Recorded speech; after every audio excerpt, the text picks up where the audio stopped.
Tell me if I mean it, looking in my eyes, 'cause I've been waiting for my moment to strike. So come close, let me show you what it's like. Yeah, you can try to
vision. Take a seat, I'm on a mission. We got everything to gain. To become everything you're not. You just give it all you got and take the pleasure with the pain. Yeah, I can feel my fire awaken. No time for being complacent. There's a dream on the horizon. You know we gotta chase it. And when we get to where we're going, then we start the invasion. That's me? No, you must be mistaken. You know I'll turn you into rust. Grind you right down to dust. You thought you were the best. Well, you haven't made fire and rain. Call me the hurricane. I'm not letting it go. This is all that I know. Will the whole world know your name? When we dance with destiny. I've been there and I've seen it. I'm never gonna stop believing. You'll find your flame. Now here we go, it's the end of the show. Hear them, they're calling your name. 'Cause in the end, it's you and your friends. You'll find your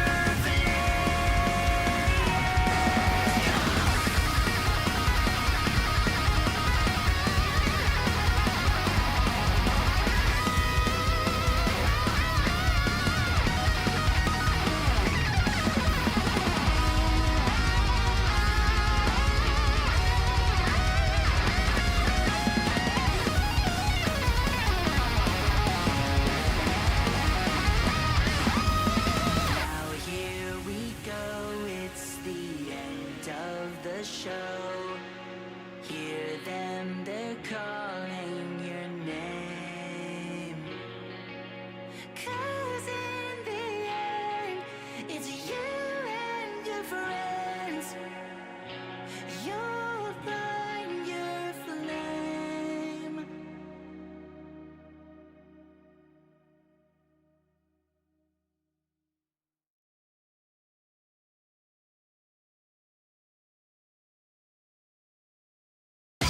It's spinning on it back to back to back on a turntable. Back to back. It's spinning on it back to back to back on it back to back. Back to back. It's spinning on it back to back to back on a turntable. Spinning on a turn. It's spinning on a turntable.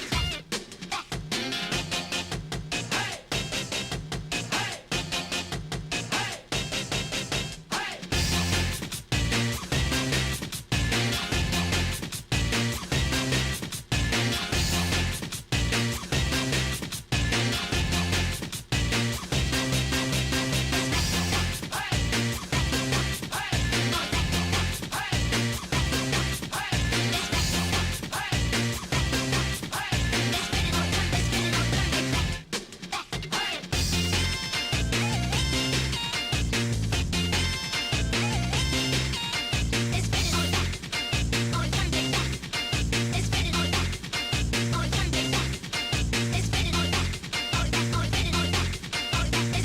Oh, I couldn't hear this. I just Hi, care that my chat. AI is taking up all my silicone wafers. Also true.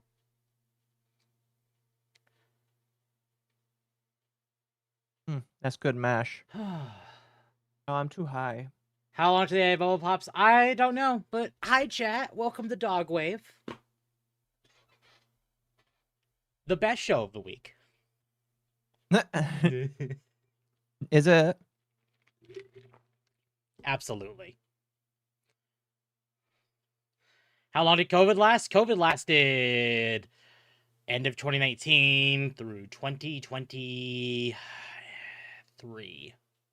If you ask the government or some people from the government, it's still going on. It's still technically going. Just some people. We're in long COVID.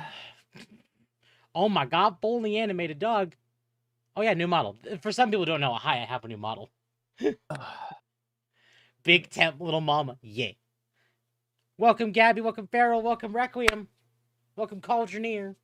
Welcome, Hello, Magma. everybody. Hi, everyone. I am testing things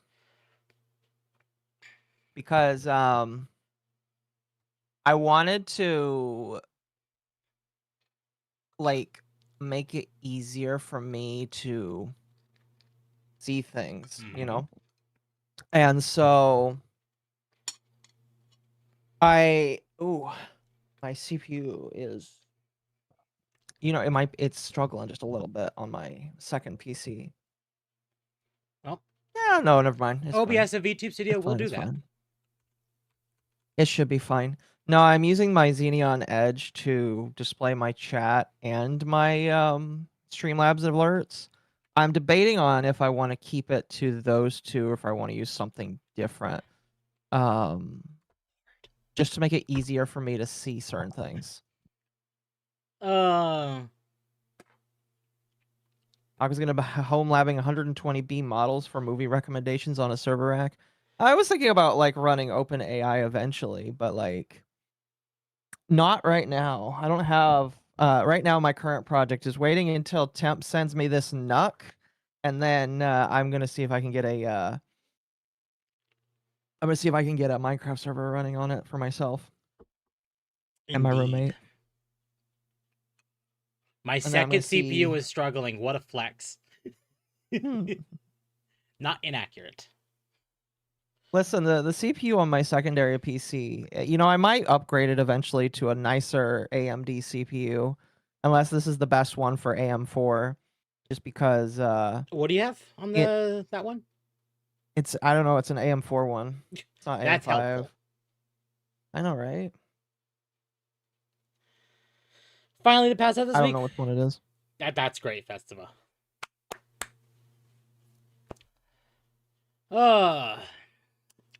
No, but like I need to eventually, because I think that's part of the problem is the CPU consumption. Guess Valve isn't lying. The Steam machine will be cheaper than a budget PC with the way these RAM prices are going. Oh yeah. I'm not so sure Probably. about that one. Probably. I mean, will it be cheaper than a regular PC? Probably, but You know what, I have an idea. I don't think it'll be cheap. And to be fair, the prices that people were estimating might not be accurate anymore because we suspect Valve will also raise the prices because they never technically announced the prices. So There you go. All right. So instead of having the chat down there, it's gonna have my activity feed from Kick. So whenever somebody tells me to drink water on Kick, I'll see it. So I don't have to have it open anywhere else. That's awesome. 1,200 minimum activation for the GameCube. I hope not. No, I don't think so. I mean, probably a decent guess, but I don't think so. I hope not. That would make me not want to buy it. I'm gonna be honest with you. I mean, fair. Why is that? I'm just gonna be honest with you. I would probably not want to buy it if it was that expensive. Models being funky. Hold on. Yours? Yeah. What'd you do? I don't know. I did nothing, but the mouth is like refusing to like open with my mouth. I can see. Are you that. sure you did nothing? I'm positive I did nothing. I'm just gonna increase the sensitivity on that, and that might work. Crank that to 100. Why not? I'll mess with it later. Valve was probably in talks with the manufacturer for RAM when the AI binge started. Still prefer the 700, 800 range. That's what I expect for the Steam frame. Maybe. I'm still just upset that like Micron has been bought out for like the next 5 years. I mean, like we knew they were gonna walk away from consumer RAM. I just am still pissed off that that's what they decided to do. No, yeah. Tempest nerfed Akko's size. He couldn't handle his power. I don't think that's what happened, chat. Yeah, models being funky. I will troubleshoot it over the Monday and Tuesday. See if I can maybe fix things. If it comes down to it, maybe this will be the kick in the nuts I need to get my streaming PC going. Maybe. Because part of the problem with setting up my stream PC is I got to sit down with the Elgato Wavecast software, but that requires me buying it, which is $50. And then I have to unplug one of my displays, plug my capture card in, plug it into the back of my computer or in my GPU. So it's a whole thing, and But hopefully the Wavecast will fix the audio problems. What audio problems are you having right now? Just getting audio without changing my main display, my main setup. Because I want to be able to use my main setup the way I have been using it when my stream PC is off. Because a lot of stream setups are like, well, if you want to run dual PC streaming, you need to plug like all your audio equipment into your stream PC. And I'm like, no. Not happy with the files right now. I'm assuming you're talking about the Epstein files. And I know a lot of people aren't really happy with it right now. Not gonna lie, there really isn't much you and I can do about it other than just say how upset we are, honestly. I'm not even remotely surprised. This is what I expected. Well, I've told people, and you're still allowed to be disappointed even though I've mentioned this, so I won't say you're not allowed to be upset. But I told people you will never be satisfied with the Epstein files. It does not matter what they put out in it. It will not be satisfying to actually dispel the problems that people are having with the current administration or just in general. It's just not going to happen. It's never going to happen. You're never going to be happy with it. Because and here's the thing. Here's the sucky thing. We may one day see a version of the files that are less redacted, but it doesn't matter because you could still think, well, maybe there's more that they're hiding. And guess what? That is their fault. It is their fault that now you might just think to yourself, this isn't enough because they have to be hiding something else. And that's the way I see it. It's just like, it doesn't matter if it like is all of the files that are redacted, which are supposed to be nothing but victim names and individuals who worked on it. But it doesn't matter because what will happen is you're going to look at, even if they say this is completely unredacted and there is nothing left, you're going to be like, there's more. I know there is, and you're lying to me. And they did that to themselves. They did that to themselves. Sadly. No, yeah. So, wait for a 4chaner to leak the files. You good luck with that. No. Good luck with that. Unlike most things the government does, this one has been locked down with like everything imaginable. This is the one thing they don't want getting out because they know if once this gets out, all their lives are ruined. Straight up. Oh. Well, what? What? I wasn't prepared for you to put that on. Oh. It's fine. It's fine. Amp is quiet? Akko's trying to censor the dog. Woof. Speak. Ah, woo. I don't know how, chat, he's already 100% on Discord. Like, I can't really turn him up anymore. Also, can people tell me if my if I sound any different or better? Because I tried to mess with the gain just a little bit so it doesn't sound horrible. Here's the thing that really sucks. I tried listening to myself on the mixer. On the mixer I sound just fine. So it's not really just, it's not that. I honestly am not quite sure what it is. By the way, Chad, I have this in the background while we're talking here. So I really don't know what it is. It probably has something to do with my OBS settings, and I need to put something on the OBS settings because I do think there used to be some filters on there. I just don't remember what they are. So, chat, as usual, if you want to see the news up front, you got to come to my stream. If you want to see game, Occo stream. Game and news. Excuse me. There's both. I sound more tired. Chat, let me tell you, tomorrow is day 6. All right, I am exhausted. I am fucking exhausted. I've not been fucking up at work, but I've been like making minor mistakes, and I'm like, I don't make minor mistakes. What the fuck am I doing? And I sat back and I thought about it, and I was like, actually, I know what's going on. It's the end of the year. and I'm extremely overburdened by things, and so I think I'm just like ready for Christmas. The thing that sucks is, we have Christmas, but I have to work Christmas Eve. I was like, fuck. I was kind of hoping I didn't have to do that, but Oh, you I do? I do. I am working Christmas Eve. Ooh. Well, that actually might solidify my plans a little bit better. Well, I'm still planning to stream on that day. I just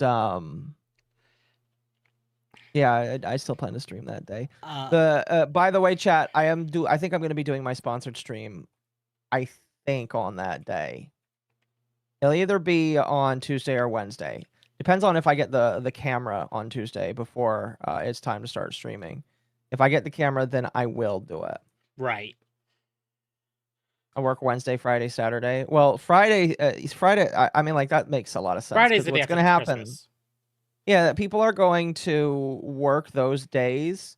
I actually work the day. I don't work no, I don't work the day after Christmas, but I work the day after that. So you because I have training that day. right. I have extended training that day. I need to do my shield. Metal parts, I need that. Well, I guess I should also discuss what my plan is for Christmas as well then. Okay.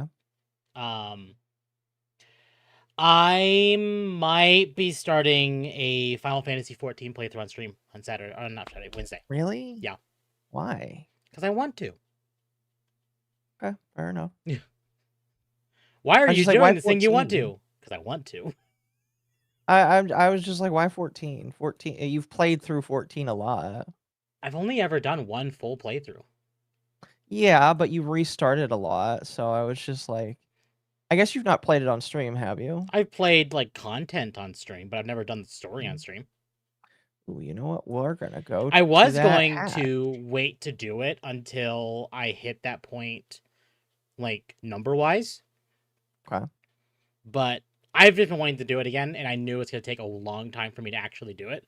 So I'm just gonna start it early. Mm-hmm. It's not like it actually matters. I got an 8-day shift. Holy crap, chat. Sorry, I'll finish.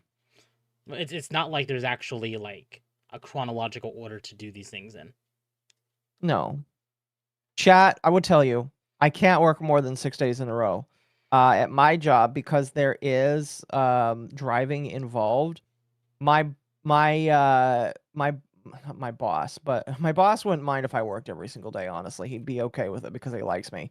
But like, the way that it works is when there is driving involved, you are regulated by the Department of Transportation. You cannot work more than 6 days in a row. You have to take a day off in between because otherwise you are. And I like working that long. I understand why, because I legit feel like death right now. And so after tomorrow, like Tuesday is going to be nice. And Tuesday's going to be nice. And that's about the end of it. Mm. And then I have to work Wednesday. At least you get Thursday off. I get Thursday and Friday off. Thursday and Friday. I'm excited about that. Recalibrate your senses. Something like that. Something like that. I don't think that's what that's like. I think they just want you to sleep. And it's like understandable why truckers don't do this. Because if they did, they would probably like fall apart themselves, Mm-hmm. So, but yeah, not to complain about the whole thing because like I'm making money, so it's not that big of a deal. It's just tiring. Right. 6 12-hour shifts lined up Thursday. Have fun with that. All my shifts are 10s, but I can finish before the 10 hours thing and be done. It just behooves me to like get close to the time because I don't get paid for. I don't get those missing hours. We got a raid. Raid Master the Voidwalker Supreme. Welcome. Thank you for the raid. Did you get raided or did I get raided? I got raided. Oh, congratulations. Welcome, Raiders. What were you all doing today? I didn't realize a safety hatch just takes you back home, and I used it. Well, at least I left with all the stuff I had. Congrats on your raid.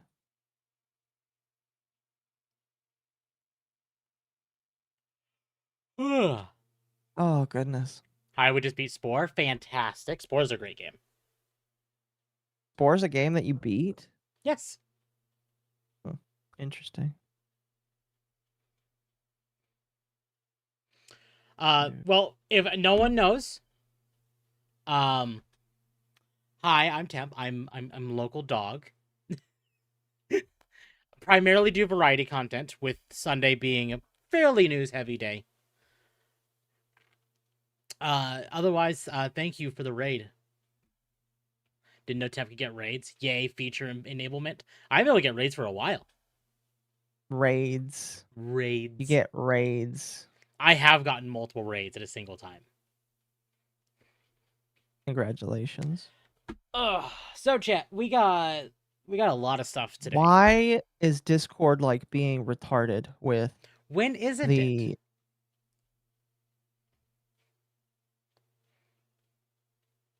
It doesn't want to stay on top again. I'm really upset with Discord and not doing the stay on top thing. There it goes. Fucking hate it when it does that. Okay. You know what? Sorry, continue. Since we were talking about Valve, why don't we start with Valve? We can do that. Gosh damn it did it again.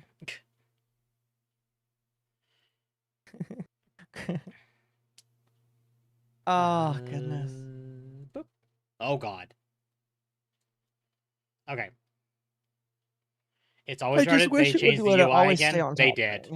Discord has just been going to shit for months now. And at least they're not sold to anybody yet. At least they're not sold to anyone yet, but I fully expect them to be bought out by like Microsoft at some point. That wasn't that like the plan or some shit? They were looking for it, yeah. Microsoft. Yeah. Am I looking forward to Christmas? I'm sure. I'm looking forward to some days off. Is what I'm looking forward to. Mm-hmm. Days that I can sleep in. Although with Christmas, I'll be doing a 12-hour stream. Yeah, I probably won't start that immediately in the morning, but I will be doing that. I won't. Well, okay. Actually, I'm not going to say I won't be live on Christmas Day. There is actually a chance. It's just it will not be going on the schedule because there is a chance I don't go celebrate Christmas with family. Because family is sick. Family is sick. Mm-hmm. I'm not, but if family does not get sick, or family does not get better by then I will probably end up streaming all day Christmas Day as well. Chat, he kind of wishes that family gets better so that he can go out. Flu? No, just a cold. I can level up the explosive station. Fuck yeah. But chat, so we were actually looking on stream a couple days ago, and I didn't even realize they put this down here. Apparently Valve has officially stopped producing the LCD Steam Decks altogether. You're not streaming, by the way. Oh, thank you. So no longer will we be doing. We will be getting LCD models for the Steam Deck. I'm not overly surprised about this. Bitch version of the Steam Deck. Yeah. So the only two models you can buy now are the 512 gig OLED and the 1 terabyte OLED. Okay. Again, they're encouraging people to buy the OLED. They're encouraging people to buy the OLED. The OLED is just an actually like superior model anyway, spec wise, even. So it is better. Like if you bought an original Steam Deck like MommaOcco did, like I wouldn't even fret. It's like, okay, like Valve's not going to stop supporting that. It's the same operating system. Well, yeah. I mean, like the problem isn't whether or not they are gonna hold it in support. Problem is just it's not being sold anymore. Yeah. Absolutely. Which is fine. This also could be a minor precursor to like, well, we don't need to have all these Steam Deck options when we're also about to be releasing the Steam Frame and the Steam Machine and stuff like that. Yep. So LCD one is gone. which means the only options are 550 and 650. Price wise? Yeah. That makes sense. Because the 256 model was 400. Yeah. And yeah, Grim Reaper's right. Probably can't afford to make the LCD with the components skyrocketing in price. Also very true. It is probably just not beneficial to them. I still remember getting the original. It was I remember like I wanted to wait because I was not wanting to buy when it was brand new, because whenever something is brand new, it doesn't work very well. Mm-hmm. No, It's why oh, go ahead. I ended up buying the 64 gig LCD model because it was at that time it was just a 64 gigabyte model because the OLEDs didn't exist at that point. Because the idea was, because when we were hearing about it from like different news outlets, different like tech creators, Valve themselves even, we knew that we were going to be able to upgrade it. And I'm like, well, if I can upgrade it, why don't I just go for the smaller model and then just upgrade it myself? Yeah. Like, it is actually cheaper to buy a 64 gig and then buy a 1 terabyte NVMe SSD board. And now you just are kind of forced to buy the OLED. Yeah, exactly. I mean, like, the OLED screen is superior, so maybe it's now I don't know if this for actuality, but maybe a normal LCD screen is just like, maybe it's cheaper to just go with one screen. I mean, like, if you have a system that produces things on a line, I would imagine it is cheaper. Thank you, Avenge, for the raid. I would imagine it is cheaper to only produce one type on a production line. No, yeah. And an LCD screen, even though it might not be that different, I can expect that it is maybe just a little bit of a difference, enough to the point where it's just like, well, if we're not making money on this, we probably don't need to sell it anymore. No, yeah. And I could see them saying that as a justification. You know? Absolutely. Absolutely. That. Sorry. Thank you for the 2 Dogwave tags. I appreciate it. Dogwave. We're gonna hide that.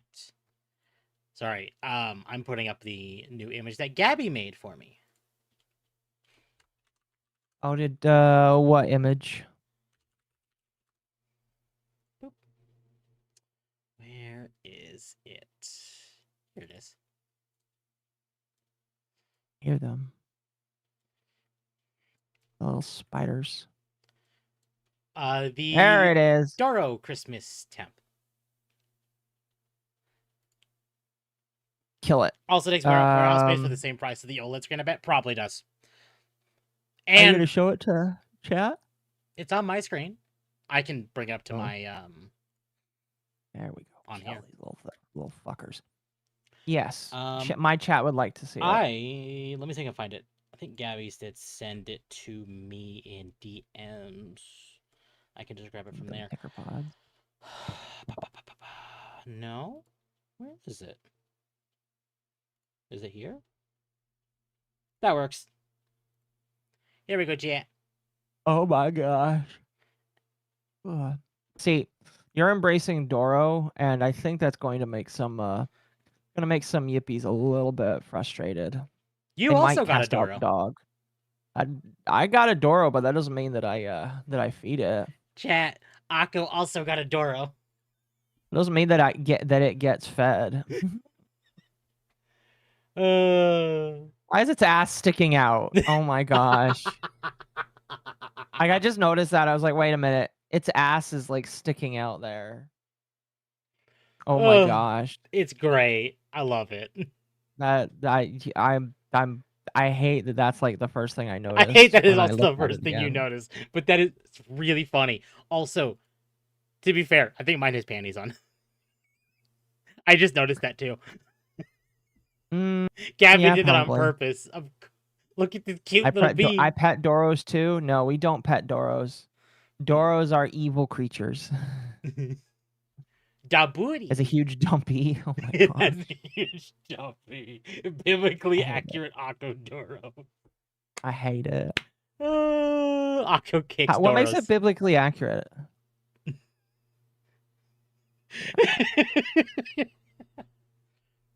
No, really. What is it? How does it like biblically accurate? I don't know. Bug said that. It's presenting. Well, or presenting. Oh, It's presenting itself for mating or whatever. Dog Doros in the Yippee Ooh. War. Industrial battery. Temp Doros smugness is off the charts. It's great, isn't it? Indeed, it is. All right. Bottom heavy Occo. Roundhouse kick a Bottom. Doro. How is it there? How's it bottom heavy? It's like exactly the same size as the temp one, unless it's bigger. No, it's the same size. It is exactly the same size. Gosh. We promised fat dumpy 3,000 years ago. It's finally here. I Gabby can makes imagine good smug creatures. Did you see the other thing Gabby did for me? No. Give me one moment. Oh yeah, I did see that. You sent it to me like a couple days ago. It's great. I guess Dog Doro needs to dance now. At first, that's Occo said Domos. No, Domos were. Do you remember Domos? I don't remember Domos. Domo it's like a monster, but it's also a brand. Hold on, let me see if I can bring that up. You know, having a mag that is 30 shots is actually pretty useful. Not gonna lie. Let's see. Oh, Eventually we'll leave that. those. I do remember these. Yeah. Will you bring it up to the screen, show people? I'm trying. Being very dangerous, not playing with sound on. Let me turn that up a little bit. I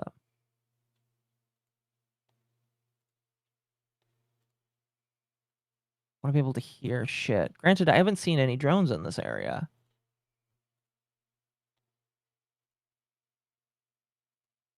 Halfway.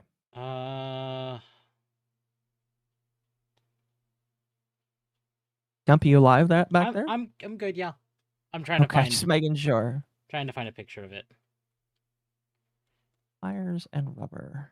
All of those are useful. Scrap. We'll use one of these. You just show the first image on Google.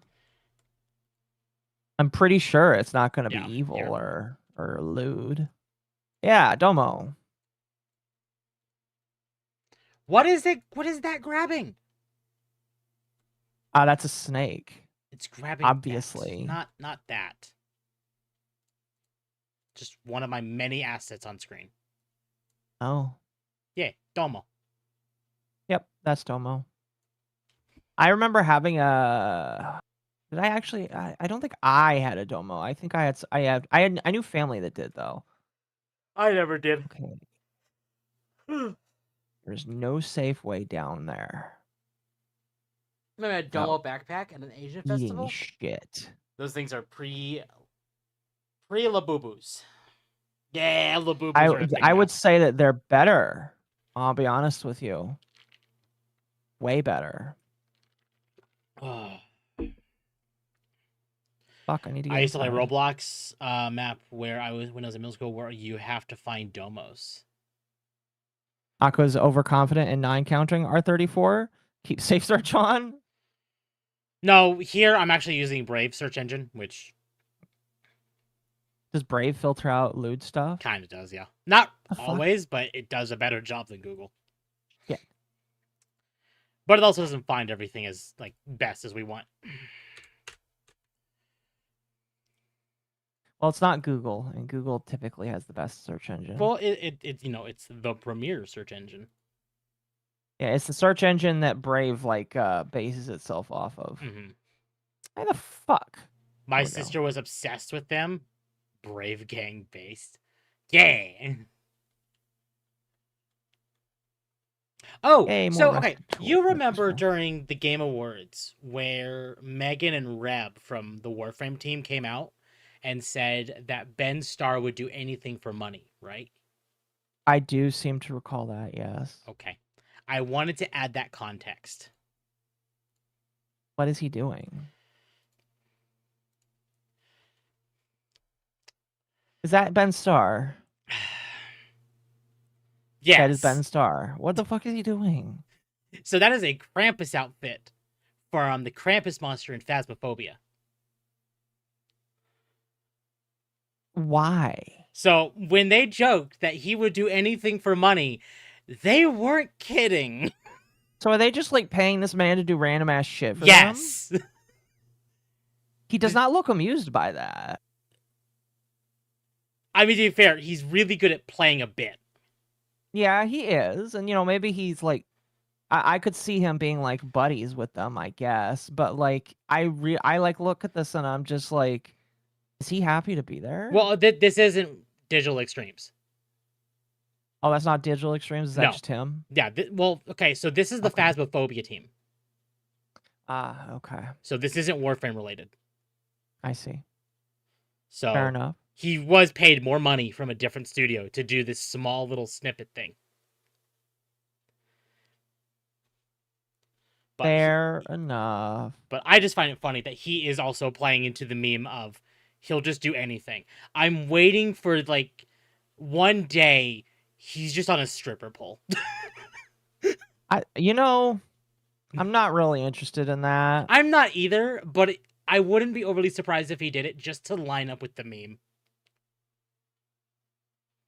I'm just not interested in that. And you know how honestly. many people would be interested in that?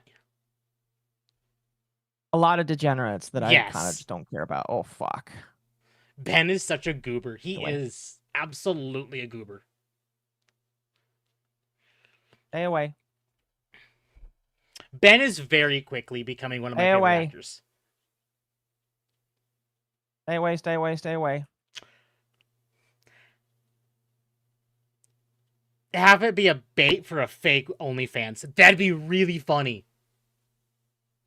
And then the OnlyFans is like for charity or some shit like that. I don't Yeah. know. I don't know. I thought that was funny. Oh no, it's dirty effing hippie. Go away. Excuse me?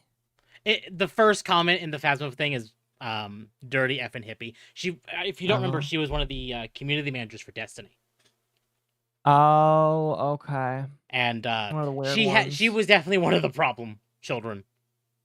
Is she gone from Destiny? Yes. She had problems with management with Speaking of Destiny, do we have any news? No. On no. Fair enough. I mean, there was a thing a couple weeks ago which we forgot to talk about that was like, oh, Marathon's a thing. Marathon actually did get a release date. Yes, Marathon has a release date. And some people are making fun of them. Marathon is now coming out in March. With my interest in extraction shooters right now, maybe I'll play it. I just don't know if it will be as interesting as Oh, I think you know, I'm gonna be honest, I've been enjoying Arc Raiders quite a lot. So I think maybe the extraction trend is fun because I don't know, I'm just liking it. Because but, like the gunplay are can we be very doing? good. It's the PvP aspect of extraction shooters to scare people. I But do already have this. Fuck. All right, I guess I'll sell it. Yeah, I guess. I think again, I'll probably try it. Probably. But so they actually did clarify it will be $40. It's not that bad.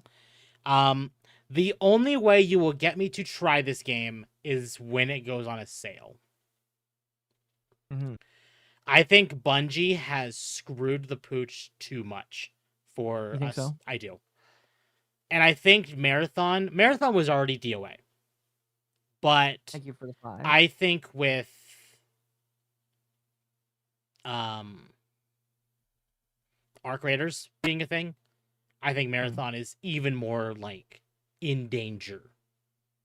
Oh, I would agree. Because we have Arc Raiders, we have Tarkov, now we have this, and then we have whatever the fuck is coming out with Elden Ring. or whatever that Elden Ring. Dustbloods. I don't. Okay, I'm going to be whatever. totally honest. I think Dustbloods is also DOA. You think so? I do, and it's no fault of FromSoft. Sad. I think Duskbloods will do very well, like as an actual FromSoft game. I think the reason it is DOA is because it is exclusive to the Switch 2. Yeah, I mean, being exclusive to a platform that very few people use. Yeah, I would probably agree with you on that one. Like, will it be good? Probably. It'll probably be fantastic. But to answer your question or answer your thing, Lobert, I'm going to be real. They're not going to just cancel Marathon. They put too much love and effort into it already. They're not going to cancel it. Instead, what they're going to do is just like throw it out there, wait for it to make no money, and then just pray that they don't get sold for spare change. I'm going to be real with you. All right. Not even going to be sold for spare change. They're owned by Bungie. What is going to happen if this not game... Not Bungie. They're owned by Sony. Yeah, whatever. But what's going to happen is when this game does inevitably fail, because Bungie has really damaged their reputation with Lightfall. Lightfall was really the turning point for Bungie as a company. Is the arpeggio really good, by the way? Yes. I really like arpeggio. So is it better? I would. So are you saying that it would be a good thing to replace the kettle with? Arpeggio is like a pulse rifle in Destiny. Okay. Thank you for telling me. You need to say no more. If From is smart, they will have a multi-plat port in the works. Not necessarily. While I want to believe that, I believe we've seen the copyright for Dustbloods is owned by Nintendo, which is exactly the same thing that happened with Bloodborne. And if that is the case, Duskbloods is a Nintendo first-party franchise. Or maybe second-party. But the point stands, it is a Nintendo franchise, which means it'll be locked to Nintendo systems. Which means no matter what, you're not getting it on PC. You're not getting it on PlayStation or Xbox. It is locked to Nintendo. I'll be honest, it's fine with me. I'm not going to lie. I don't care. Lightfall was Bungie's endgame. It really was. Sadly. I mean, like, you could say the exact same thing about, not Shadowbringers, but Endwalker. Endwalker was definitely 14's. No. That's not what they mean by endgame when it comes to... At least I don't think it does. Because Final Shape was that for Destiny. What I'm talking about is more Lightfall was the point of no return. It did too much damage to the company and to the brand. Oh, I see. Lightfall was that bad. I get you. Well, in that case, then maybe you could consider Dawn Trail to be that for 14. No, I really don't. I really don't. I don't know, man. If 14 doesn't like pick up the pace, they have picked up the pace. What are you talking about? I'm not talking about patches. I don't care about the patches. I'm talking about the next expansion because listen, you can't really advertise that much off of the patches and get new players. It's the expansions that are going to grab new eyes and pull new people into it. So if the expansions aren't interesting moving forward, like they've really like taken a hit. And so if they don't fix it in the next expansion, it's not good, in my personal opinion. Well, we're not going to learn that. I'm worried about that. Even Dawn Trail's patch is really bad. I heavily disagree with that one. Heavily disagree. Dawn Trail had problems. 7.1 had problems. 0.2 onwards has been fantastic.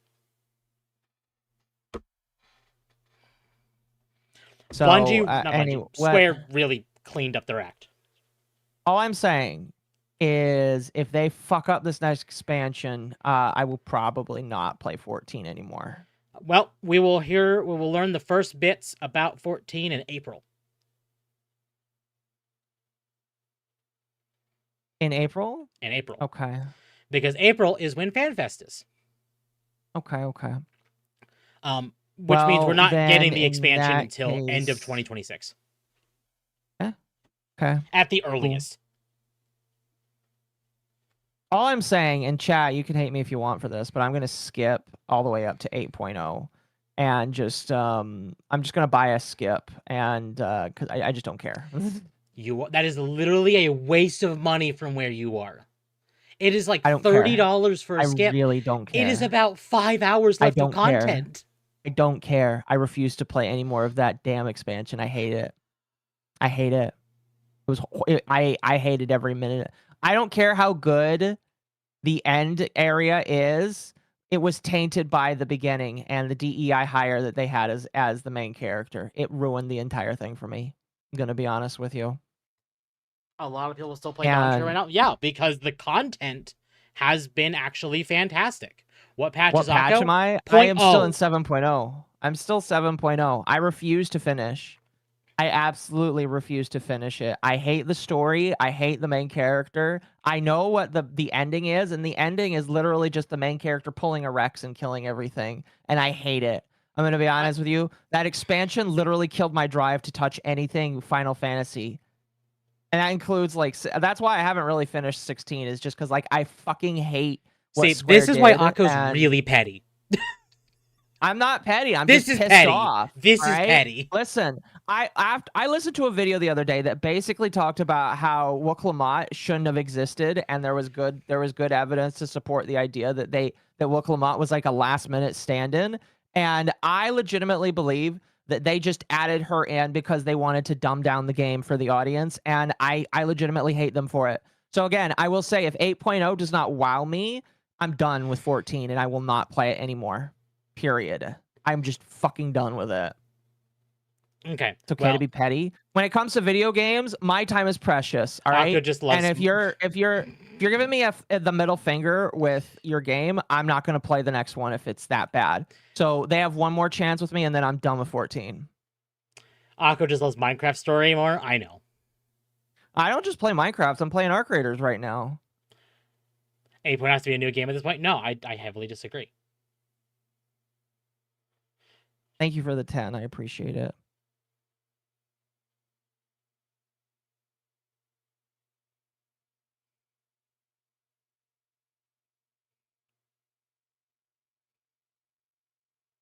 I would only partially agree. Again, like, you know, the more I thought about it, the more I realized if Wooklamot didn't exist and they had like a completely different character as the main character, like the bunny guy that was also fighting, then in my personal opinion, I felt like it would have been better.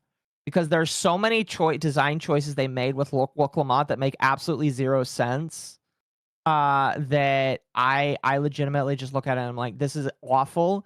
None of the people that designed this expansion wanted to respect my time or the time of the people around me. So I'm not going to pay for it, and I'm not going to play it.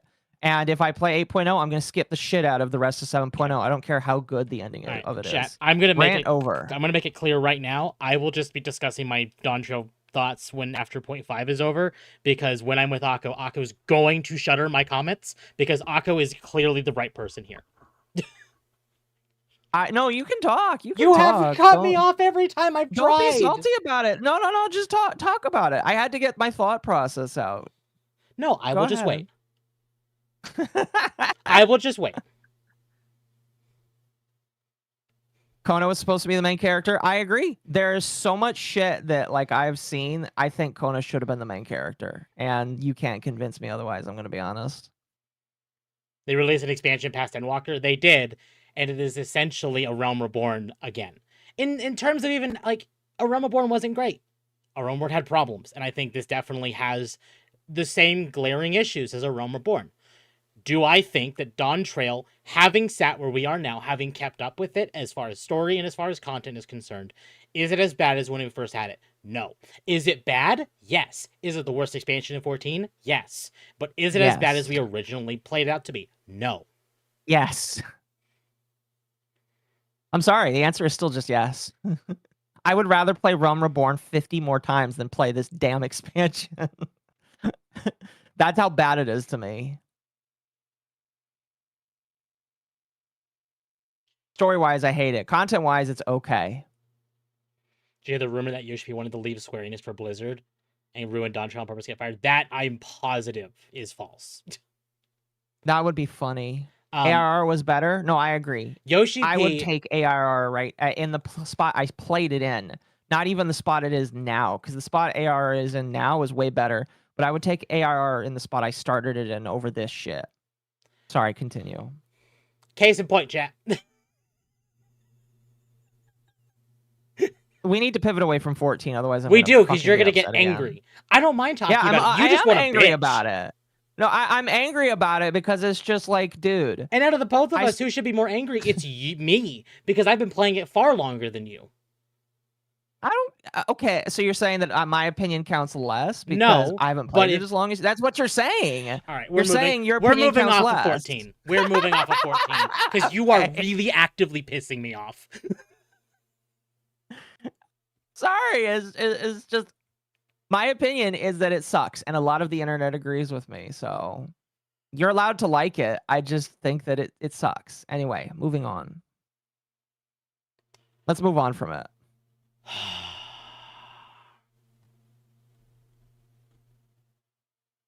Okay.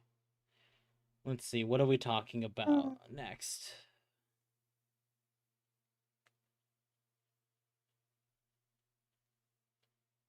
And chat to give context of how long I've been playing 14. Since A Realm Reborn.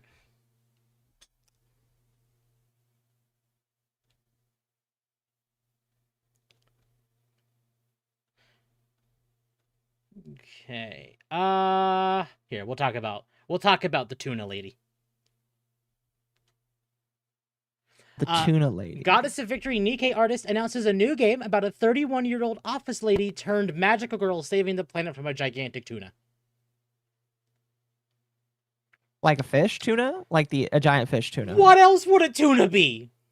I mean, I'm just double checking, you know? You never know.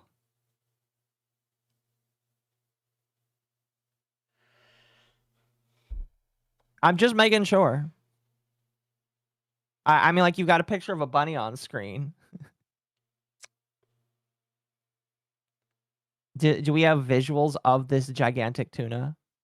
I'm trying to load the article. Okay. Hag magical girl? Yeah, sounds about right. On that note, chat, about 14. My last time mentioning it, I might be playing 14 on Wednesday if you want to see that. Anyway, Killing Magician is a new indie game by Korean illustrator Kong, famous for his Nikkei character designs.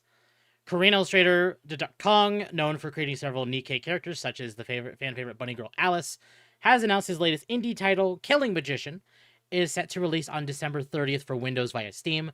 If the idea of scantily clad female androids saving the world wasn't outlandish enough, this new title centers on a 31-year-old woman who becomes a magical girl in exchange for a hefty recruitment fee. In this linear visual novel, players take on the role it's a visual novel? Iris, an office worker who encounters a magical girl named Gregory, lured in by an upfront payment of 100 million yen, roughly $650,000. Iris decides to change careers and become a magical girl instead. Bestowed with newfound powers, the story follows Iris as she discovers that life as a magical girl isn't all it's cracked up to be, especially when you have to save the world from a giant tuna. Aside from Gregory, Iris will interact with other magical girls, a demon king, and several animals, all of whom were designed by Kong. Though the game does not feature multiple branching storylines, it does have sub-stories that delve deeper into the personalities of its characters. Completing these sub-stories unlocks new artwork, which can be viewed from the in-game gallery. While Killing Magician includes mature themes such as a mild sexual content, violence, blood, and disturbing situations, it isn't a not-safe-for-work title. Unfortunately, just like Kong's previous game, Super Bunny's Adventure, it doesn't have English audio or subtitles, at least for the time being. So you might want to hold off on buying it unless you can understand Korean or Japanese. Interesting. And this is the trailer that we got for it. So it is a visual novel. Like, does it have like 2D side-scrolling stuff in it then? It's a visual novel. What do what you I'm think of when you think visual novel? I know what I think of when I think visual novel. What I'm asking is if there's like 2D side scrolling stuff in addition to it. I'm gonna go with no. If not, fair. Okay.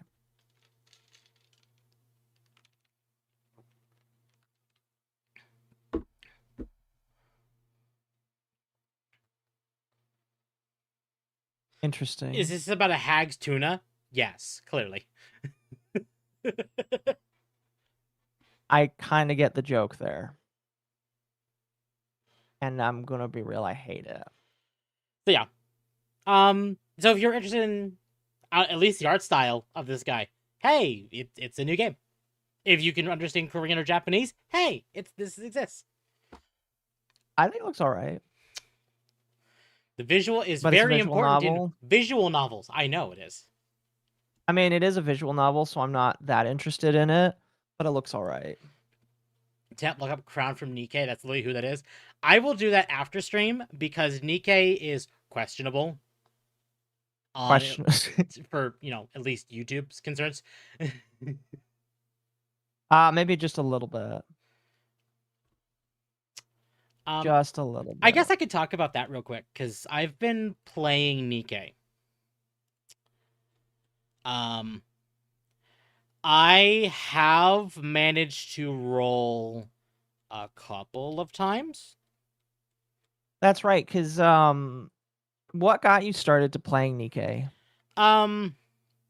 Mostly because our inner circle talks about Nikkei a lot, and I've been wanting to play it for a long time anyway. It's just I haven't played it. And I've tried it. And I even talked to Mal because I knew he played the game. And he's like, "Don't play it. I don't like it. If you want to try it, go play Stellar Blade because there's a section there that's also from Nikkei," which is like, okay, fine. But then I'm like, but Nikkei's free, and I downloaded it on my phone. I'm like, oh, my phone's running it fine, so I played it a little bit there, and it's fun.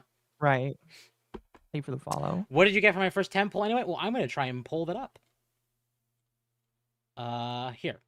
This, from what I remember. Oh, go ahead. This was actually my first roll in Nikkei. Yeah, from what I remember, it's really easy to get nice stuff in the game. The thing that you're gonna pay for is skins. Mm-hmm. Yeah. That's what you're paying for. Which is like, oh boy. If you want to throw money into the game, that's fine. Is Nikkei the one with the curvy ships? No, that's Azure Lane. Have I met Snow There's a White lot yet? of different kinds, chat. I just entered chapter 4 today. I think that's where I quit. I don't remember what the story is, but I think I quit somewhere around there. $20 battle pass and occasionally $60 gacha skins. Yeah, it's a little egregious as far as price, but at the same time, it is pretty generous as far as the material that you use to do your rolls.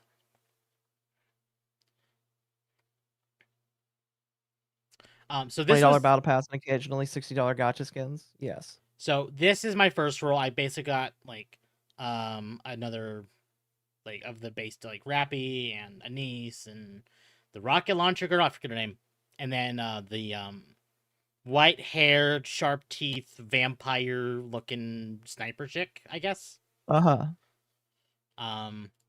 forget her name. And then I got on PC. And then I ended up... You got on PC. I got it on PC, and I ended up doing another roll. And I ended up getting Mary as my second SSR, or I guess 5-star. If you really want to look at it that way, 5-star unit. No, that's basically it. And this was my attempts to roll for Brid, and Brid right now is Christmas themed and stuff like that, because it's a Christmas event. Right. And then I've done one roll since then, and I actually ended up getting that Brid. So I got that. Congratulations. I got that banner unit. I also got the character, and you see in this the bottom right corner, the little white hair cat chick in the corner. Um, she's voiced by Karina Bettiger. Oh gosh. It took me a moment. I was like, who the fuck is that? Yeah. Right. Paimon. Right. That's why I don't like her. Yeah. I was like, that Now- name sounds familiar, and I'm pretty sure I hate it. I actually did some looking, and I was like, well, have they recasted her because of all like the Karina garbage? And no, at least as far as I'm aware. The problem is, or like I guess not the problem, but like the solution is they really haven't used this character in apparently a long time. So I mean, yeah, she has been replaced. Okay, because I know Kaylee Mills has not been replaced as Rappy, and Kaylee Mills was one of the other, tards. Yes. Next to, ironically, when we were talking about 14, Wooklamot's actor was another one of those tards. Was Wooklamot's actor in this game? No, at least not as far as I'm aware. Okay. I haven't even heard that she's getting any jobs lately. I mean, like, after their presentation, yeah, I wouldn't be surprised. Yeah, this was my third roll. I have not done another 10 roll since. At least, did I? Hold on. Let me double check. I would have posted, I think. Problem is, Rappy's way too popular to mess with. Yeah. I think that's your bot right there. It is my bot. I'm taking care of it. Damn bots, anyway. I'm probably not going to get all the way up there.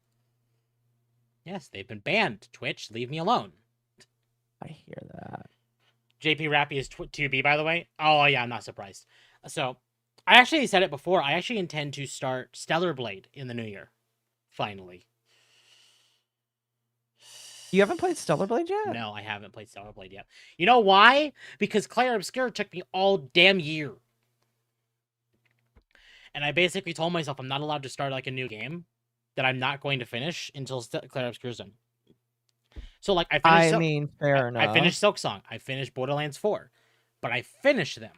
It took me until the day before the Game Awards to finish Claire Obscure. Well, because you wanted it done before you found out that it won.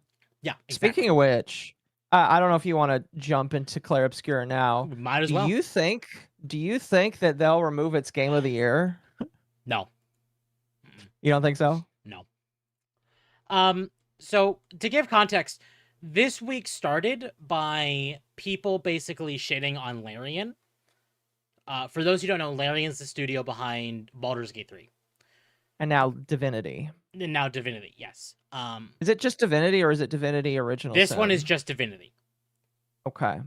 So why do they have a Divinity 2 already? Are they remaking Divinity? I think it's kind of like essentially like a soft reboot. Like I mean, that makes sense. Like it probably is like still within the same universe or same like story arc as like the other games, because it's probably the same world.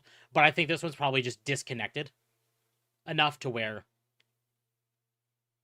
because they're taking all the knowledge they've learned from BG3, and they've already said this.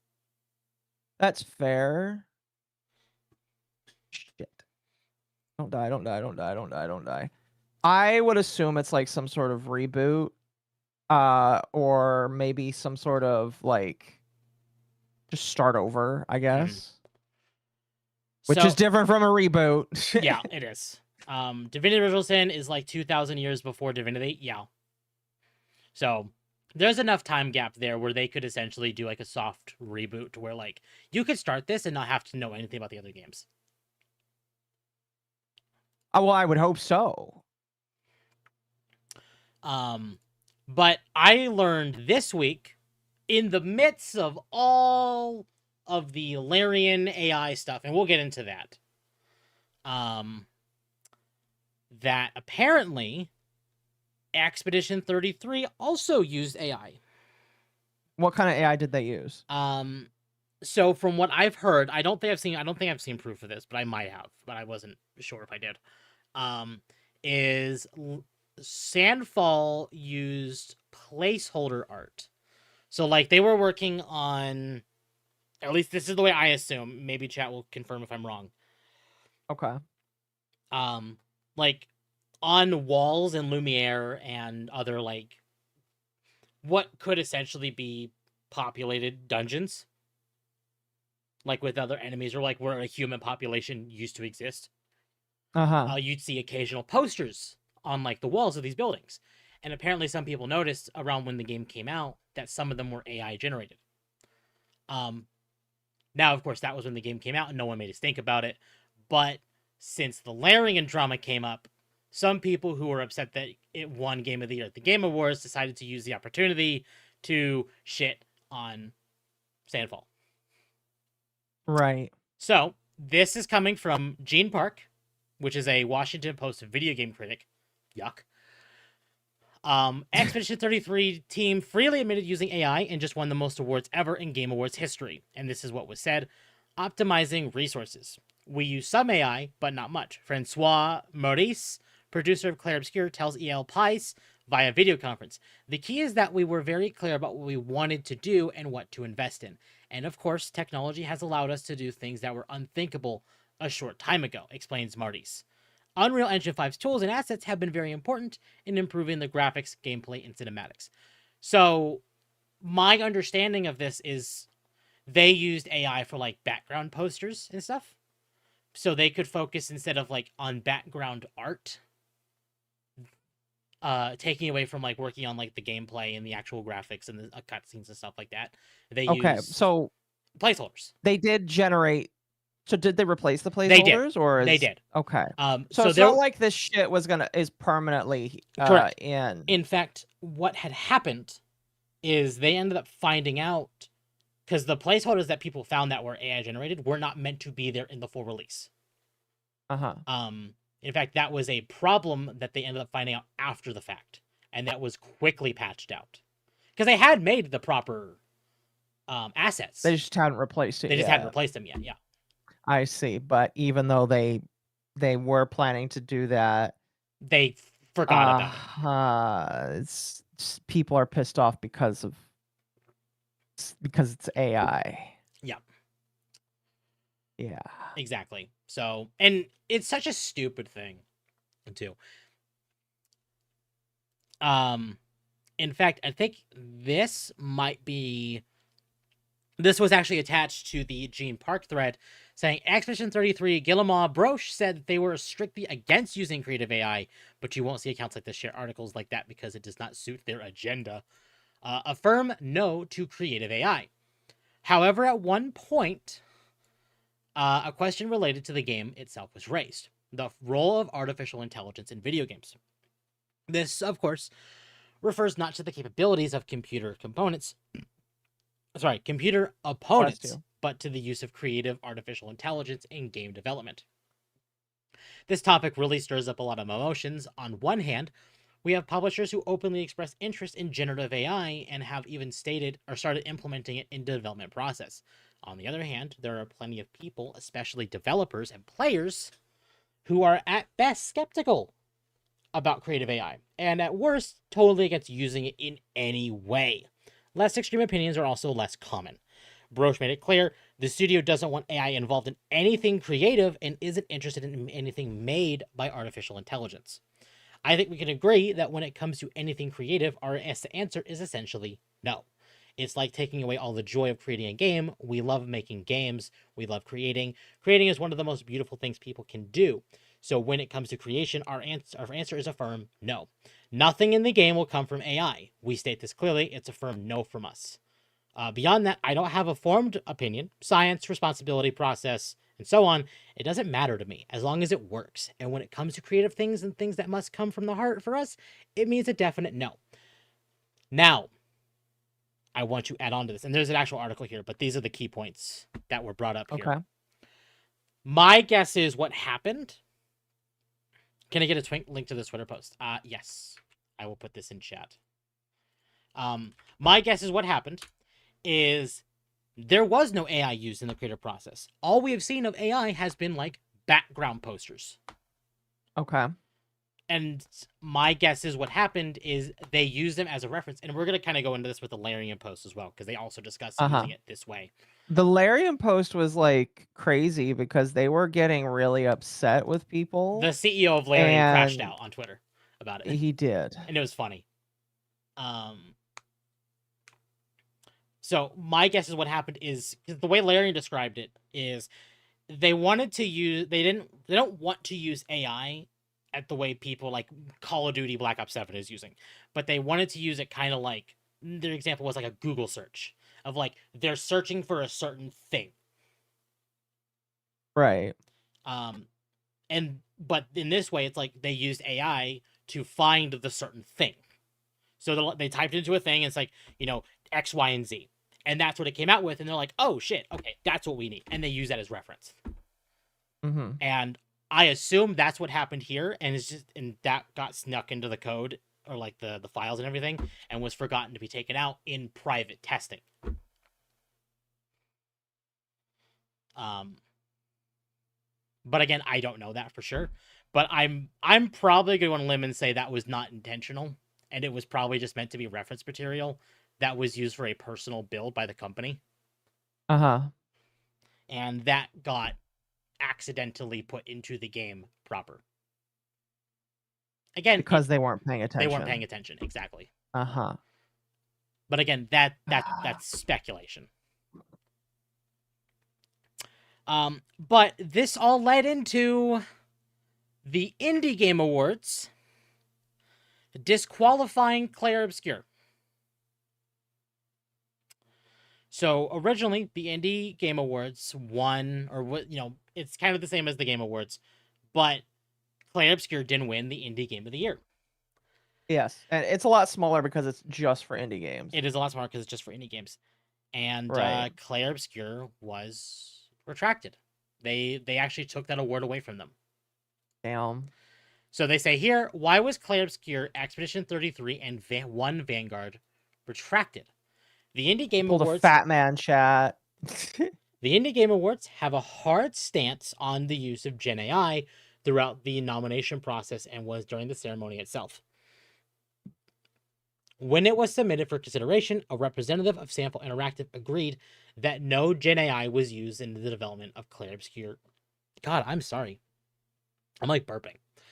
Was used in the development of Clair Obscur Expedition 33. In light of Sandfall Interactive confirming the use of Gen AI art in production on the day of the Indie Game Awards 2025 premiere, this does disqualify Expedition 33 from its nomination. While the assets in questions were patched out and it is a wonderful game, it does go against the regulations we have in place. Kind of dumb. Oh, you can continue going. Okay. I have it turned down. Okay. I'll read it later. As a result, the IGA's nomination committee has agreed to officially retract both the debut game and Game of the Year awards. Each award will be going to the next highest ranking game in its respective category. Debut game is going to Sorry We're Close, which I've never heard of. I've never heard of it. And no. Game of the Year going to Blueprints, which admittedly I've heard Blueprints is fantastic. But I don't know. Both it's moronic. Here's my thing. I want to add on to context to kind of add on to this. Sorry. This is all their socials for the Indie Game Awards. Okay. Is there anything wrong with their socials? I'm confused. What do you see and what do you not see? Blue sky and no Twitter. There you go. Okay. Occo got it than one. Yeah, they are exclusively Blue Sky. Okay, so they don't want to be on Elon's platform. Yeah. All right. And it's not like I have a problem. Like, if you don't want to be there, that's fine. But we know where one side goes versus the other. Very true. Here's my problem. They did say they didn't use AI in their stuff, but it sounds like they did. So they did technically lie. They did technically lie, yes. So if you want to be technical, yes, they probably should be disqualified since they lied about it. I disagree with that because I think that's dumb, but if that was a rule and they lied about it, then I can see why some people would say you don't deserve to be, you don't deserve it. Mm-hmm. Thank you for the 10. Let us play.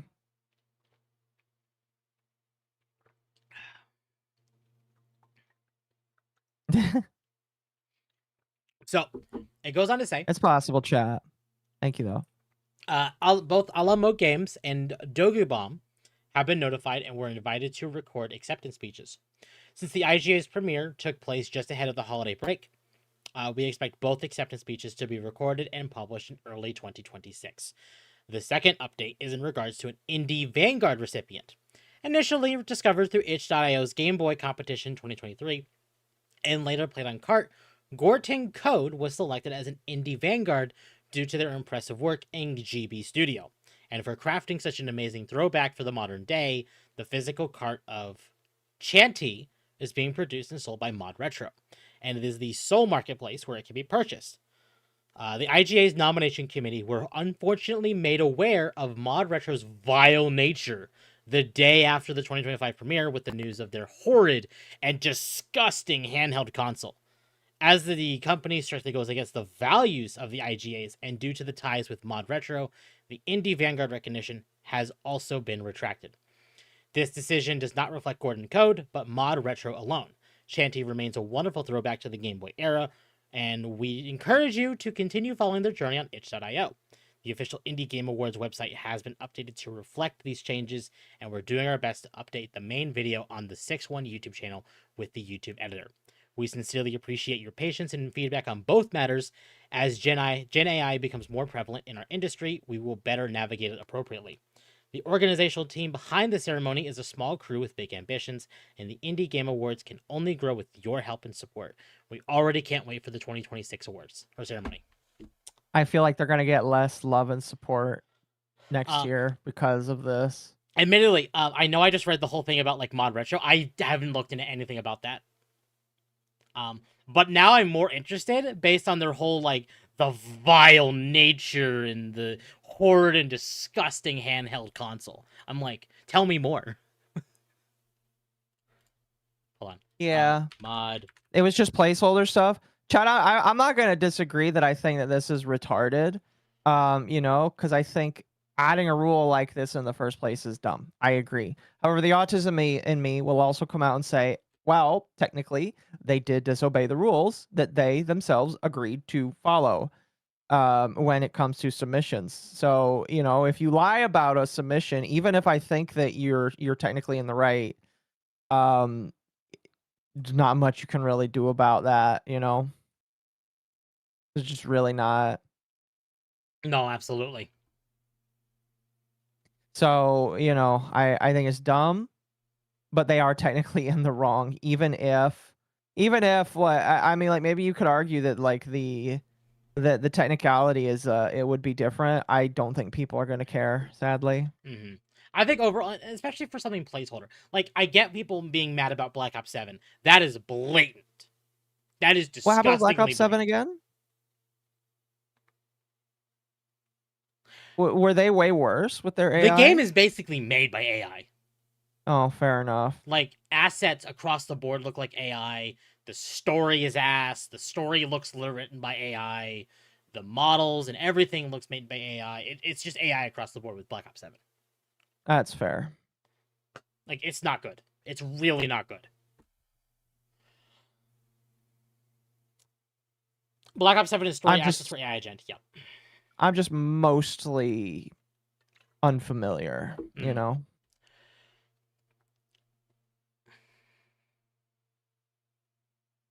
I give her the 5.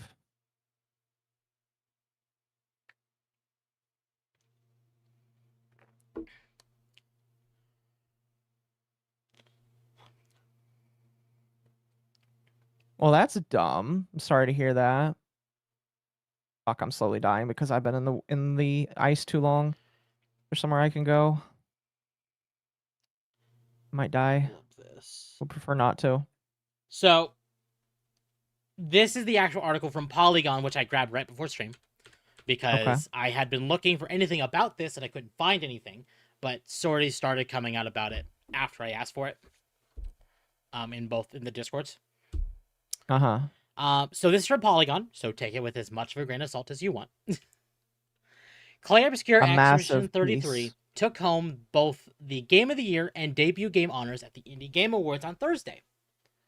Sorry, I gotta reload this because YouTube crashed in my browser again. YouTube likes to do that.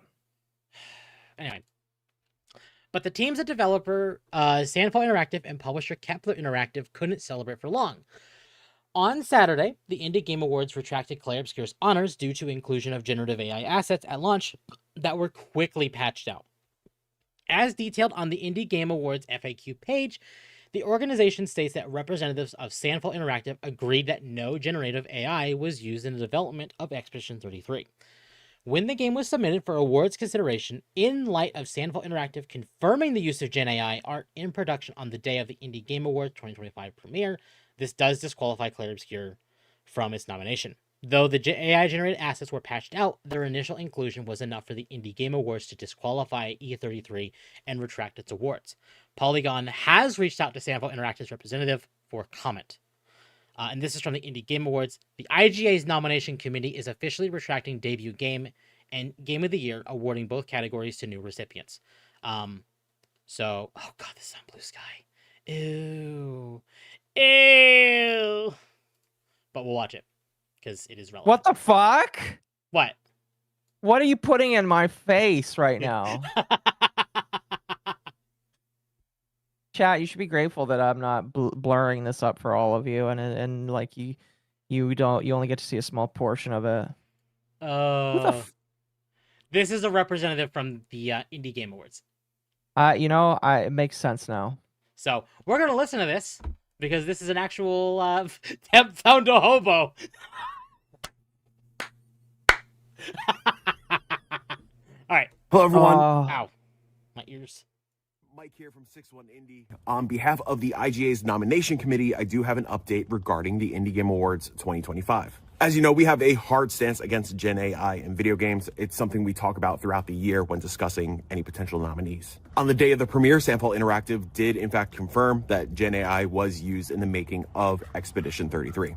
Despite agreeing that no Gen AI was used in the making of the game when it was submitted to us for consideration, unfortunately, that's not the case. That clearly goes against the regulations we have in place and disqualifies it from nomination. So with that, the IGA's nomination committee is officially retracting Debut Game and Game of the Year from Sandfall Interactive. Each award will now be going to the next highest ranked game in its respective category. So I am delighted to share that Debut Game goes to Sorry We're Closed. And your Game of the Year for 2025, Blueprints. Both Alamode Games and Dogwave were notified and invited to record acceptance speeches. Everybody is just kicking off their holiday breaks, so I assure them that there is no rush on the acceptance speeches. We'll get them recorded and shared with you all in early 2026. Now, the second update is in regards to Indie Vanguard. Chanty was initially put on our radars through the 2023 Game Boy competition on itch.io, and this year we want to... So that is his entire comments on the E33 situation, which thankfully we don't need to hear him talk, because God, you could hear it in his voice. So yeah, that's pretty much like the whole thing. The Blueprints devs did actually respond to this. Okay. For people that need confirmation, there is no AI used in Blueprints. The game was built and crafted with full human instinct by Tonda Ross at Dogwave and his team. It is a result of 8 years of development fueled by imagination and creativity, and we are extremely proud of what Tonda has achieved. And E33 wasn't? So, sorry, it's comments like this of like, it is the result of 8 years of development fueled by imagination and creativity. And it's implying, it feels like it's implying they're like, well, because even an ounce of AI touched E33, all that imagination and creativity is gone. Okay. Whatever. So yeah. I don't care. Fuck. That was a pretty sad death, chat. I think the moment I saw that Rocketeer, I should have decided not to do that. Oh well. So, chat, if you want to throw your support to Sandfall Interactive because of all this stuff, because this is ass. This is shit. This is so much ass. Play Obscure is actually $40 right now. So if you want to go throw your support to the devs, I would do it.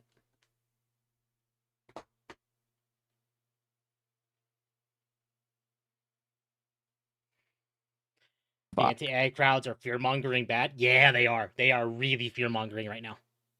It was a really nice setup, too. Again, I am gonna say that I dislike AI for a different reason Mhm. than a lot of these mongoloids. But I still dislike AI, if that makes Yeah. sense. I have a shield. Makes me not want to touch blueprints on principle. Yeah, this post just really it feels like they're spitting in the face of E33 and Sandfall devs just because even an ounce was actually used. So Yeah. No, I kind of agree with you there. and again, like, Mm. I'm not gonna say the devs for blueprints are bad. I'm not gonna say that. But whoever wrote this clearly has it out.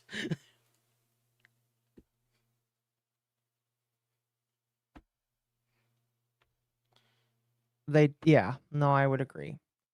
They're gloating. That's exactly what this is. This is gloating. And I guess It doesn't look good on a company to do that kind of thing. It doesn't.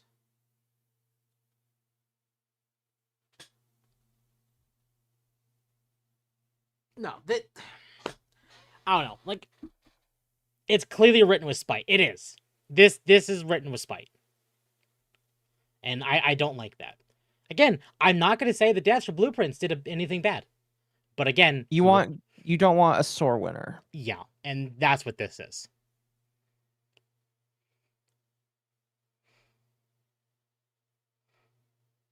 By the power of one poster made with AI, the entire game is AI slop in their eyes. Yes, it is. In fact, I haven't looked. Yeah, E33 is still overwhelmingly positive. I was actually worried that they was going to start getting slammed. Probably not. No.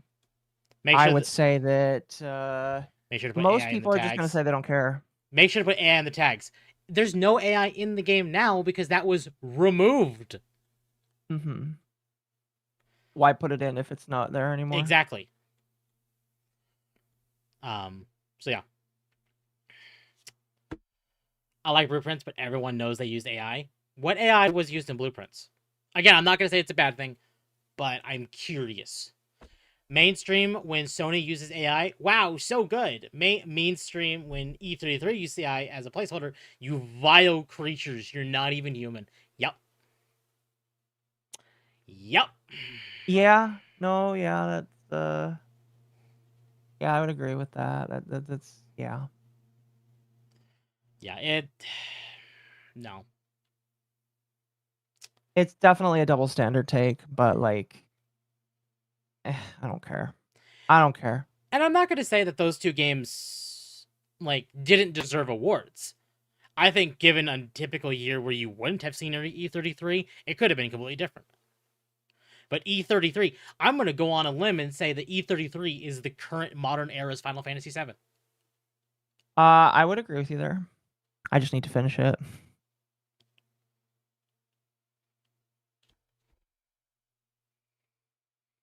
I just need to finish it. I just haven't wanted to. Mm-hmm. So, ironically, life. I like that Gabby says mentioned Sony with AI. Let's get into that. Okay. This is from Pirate Nation. I've grabbed other stuff, so it's not exclusively Pirate Nation. Sony is developing AI that censors games in real time.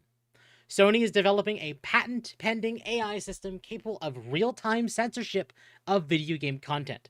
It automatically detects and modifies mature or sensitive material, such as violence, gore, sexual content, and profanity. The technology uses AI to analyze on-screen visuals and audio in real time, dynamically intervening by muting dialogue, blurring, or masking elements, or replacing assets like blood effects or character models to reduce intensity.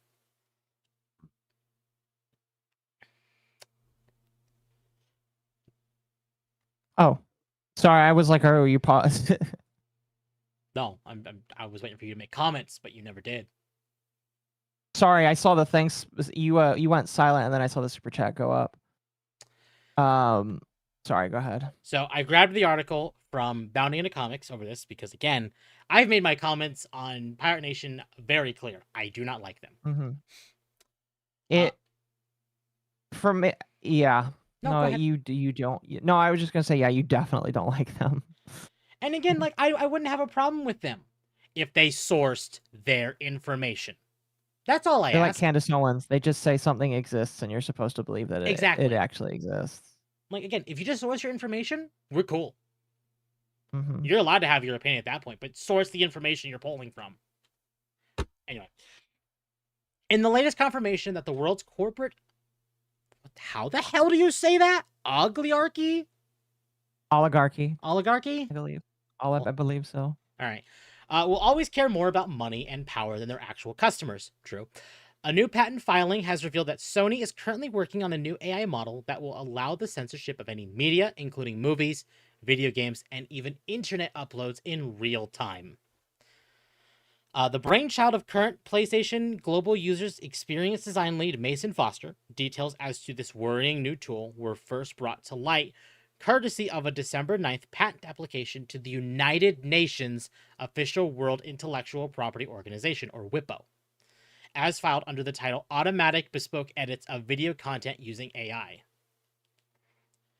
Explaining their reasoning behind the AI's creation, Sony asserted, as recognized herein, ratings levels for video games and other types of audio-video content can evolve over time, in that certain types of potentially sensitive content may become more acceptable and therefore qualify the AV content for a lower rating than it might have received in the past. Given this, it is difficult for parents and guardians to adequately judge the nature of the AV content prior to letting their children watch or play it. But more than that, the general ratings themselves might not adequately compensate for individual user sensitivities to certain things that might be objectionable to a certain a specific person or for whatever reason. Current technology fails to provide a way to adequately address these things.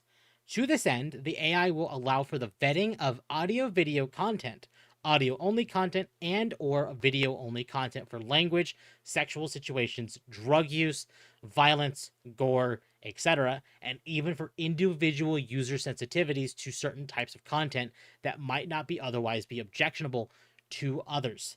The content itself may include movies, motion pictures, video games, user-uploaded videos streamed over the internet, content provided by third-party streaming services, etc., and may also be applied to text written content such as books and internet website content as well.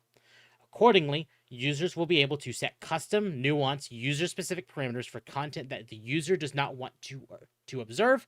An AI model can then process a bespoke cut of the AV content on the fly, skipping or muting any offending parts according to the user's own parameters.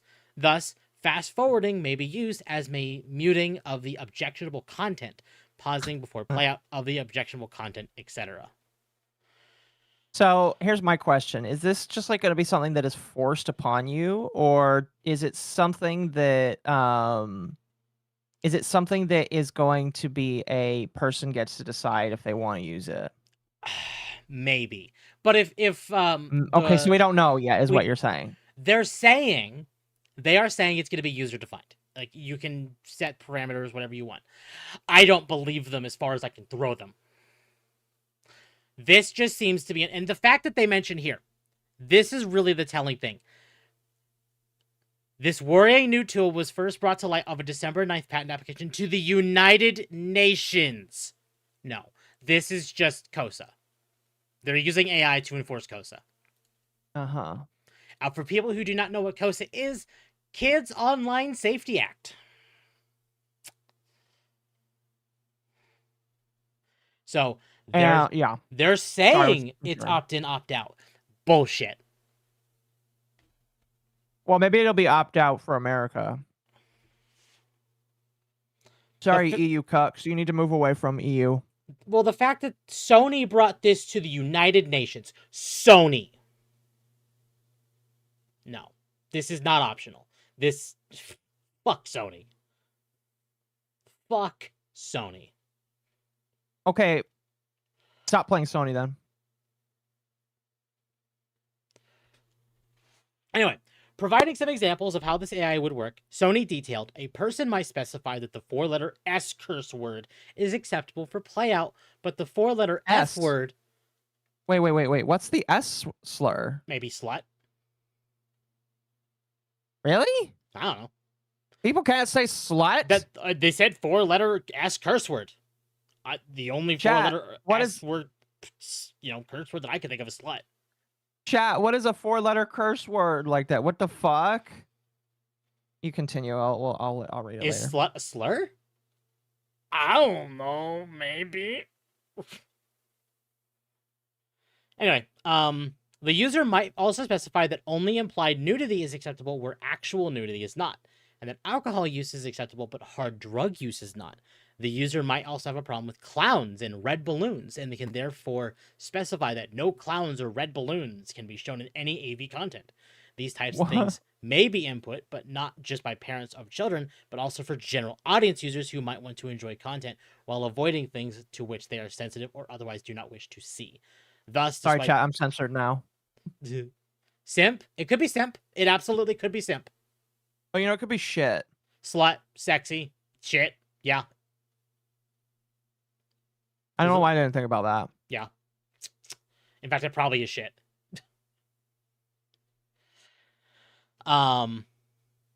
Thus, despite the fact that what a society makes it sensitive in nature or even taboo might change over time, and hence change what content ratings like R ratings and PG-13 ratings might be assigned to given a specific piece of content. Present principles provide technological advances that address this issue and allow dynamic on-the-fly content alteration to address the user's specific content preferences. Another good way to address the user's specific content preferences? Don't touch that. You don't like clowns? Don't do anything with clowns. Hey, now. It's true.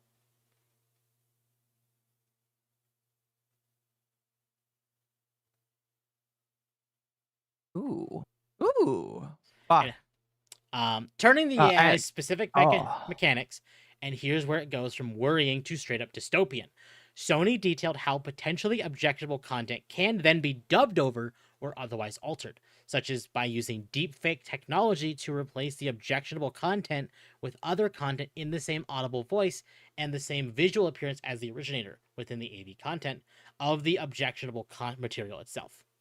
Additionally, or alternatively, an image or word in the content can be obfuscated/replaced other ways based on a computer-based video analysis of the content to flag input words from the user. Censor bars may also be used, as may pixel blurring or removing/clipping AV sections that contain the objectionable content.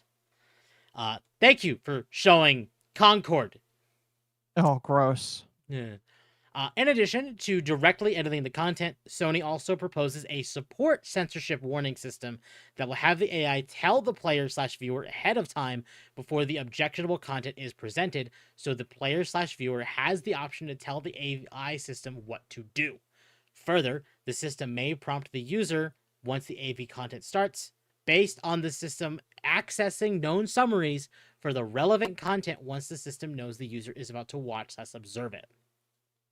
Thus, either before content presentation starts or in the middle of playback, the user can indicate, for example, that no red balloons should be shown, and then the system can overlay a text box over any red balloons in the content that say no red balloons, or even prompt the user before playout of the red balloons that indicates red balloon coming up. I'll beep cell phone or display a picture-in-picture message to cover the kid's eyes. The system... Why balloons? I don't know. I don't know. The system may then control the connected cell phone and or present a pip message over the red balloons themselves during playout of the red balloons. Sorry, my phone is blowing up. I need to look. Oh gosh. That's right. I forgot. You're the only guy.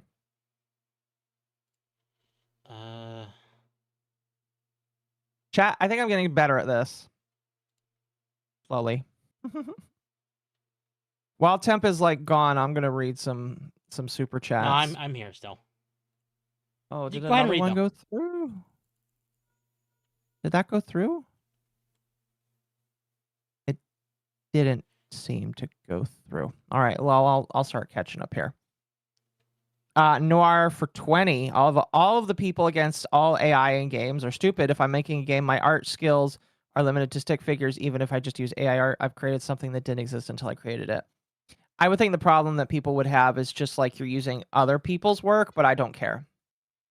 At the end of the day, I think that it's retarded to care. Let people be interested if they want to be interested is kind of what I'm going to say about it. I'm not going to take the stance that Tactical Templar might take about it, but I also just don't give a shit, you know? So, excuse me, it is what it is. Mercenary for 5, the decision was completely political in terms of the Expedition 33. They were looking for an excuse. You can't convince me this was not political. I don't know. I don't know that. I don't know if it was political, but they are French, so you know maybe they just hate French people. I don't know. Mercenary again for 5 says, "Holy moly guacamole! That guy looks like he has a SOA face after getting a Nintendo Switch. Look those images up. SOA face? Soy face? I think you're saying soy face. But yes, I would agree with you. Lobert for 5 says, "Did any of the runner-up games also use AI? I guess we'll never know. We'll never ever know." Mercenary for 10 says, "No, Mama, it's going to be forced on Americans. It's not going to be allowed to be skippable. If they could take away the rights of teenagers and children, they can take away the rights of adults." Very true. I just don't want it in general. I'm not interested in general, but I am just kind of like curious of asking those questions regardless. And then Wolf Spain for 2 says, "Sony hates Pennywise the Clown." Accurate, I would say. So, the system may then control the connected cell phone and or present a pip message over the red balloons themselves during play of the red balloons as presented on the display. Thus, the filters may be user-specific based on whatever content the user wants to flag, rather than merely having generic classifications for foul language or violence without more. And they go into kind of examples like receive user input to audio and or graphical UI indicating particular features to obfuscate from presentation during play of first AV content. And they kind of go into that a little more here. Mm-hmm. And in putting the cherry on top of this digital shit sundae, rather than being developed exclusively for use on Sony and PlayStation's own media, the AI has instead been developed for wide use, either as part of a television's or video games console's operating system, or even as part of a standalone app, with given examples including a PlayStation or Sony PlayStation or a game console made by Microsoft or Nintendo or other manufacturer. VR headsets and various mobile devices. At present, Sony has yet to have their patent application be accepted or denied, which means the actual deployment of their real-time censorship AI, is still a ways away. Yes, Venom, eat him! Eat that horrible outfit! Anyway. Wow. Okay, sorry, real quick. Miles' final outfit in the final battle for Spider-Man 2 was so bad, the actor even said, "This is shit." Well, I mean, if the actor said it was shit, then fair enough. Anyway. Can you read my $5 super? Oh, did we talk? Oh, are you talking about the one about... Yeah, so Wolfsbane says the Blueprints devs sound like they are being sore winners, but the thing is they are technically winning a consolation prize, not on their merits. Mm-hmm. Fair enough. Fair enough. All right, we'll go back to reading more super chats here later, chat. However, do not think for 1 second that any amount of player backlash or bargaining will get them to backtrack on this technology, as corporate greed will always lend major players like Sony to try and clean up their offerings for mass public consumption by any means necessary, even actively causing psychosis within a massive portion of the human population. And yeah. So... At present, chat, this is bad. This is very bad. We should, and the fact that Sony went to the UN instead of, different governments, because the UN definitely tries to circumvent government crap because they try to be a world government. Not a good look. Expect this to get a pass and expect them to double down on it on every country. Yeah, it's not a good look in my personal opinion. No. The fact that Sony basically went... Okay. Because Sony's in America, primarily, because they moved from Japan to America, this is like saying the kid, let's say the kid is Sony, asking their mother or asking their father, like, whatever parent, and let's say that parent is America, saying, hey, can we, can I buy this? Can I do this? Can I go do whatever? And that parent saying no. And that kid going behind that parent's back and going to the other parent, and that parent saying yes. Do you have experience with this? Yes.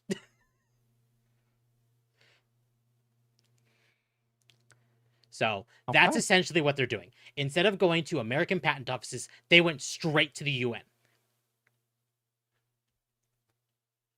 I didn't mean to put him on the spot, chat. He just kind of agreed. No, I've done it. I'm sure a lot of kids have done it. I'm sure you did it. Maybe. Maybe, I don't know. But that's the example I'm going to give, and I think it fits very, very well. The UN isn't completely useless. The UN is irritating. Let's go with that.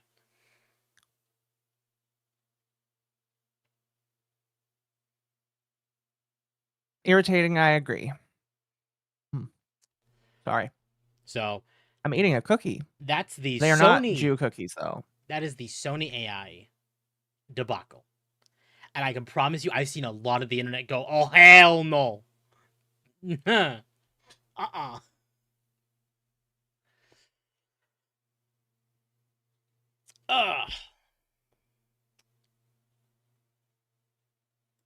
So let's get into the meat and potatoes of what tonight was actually going to be.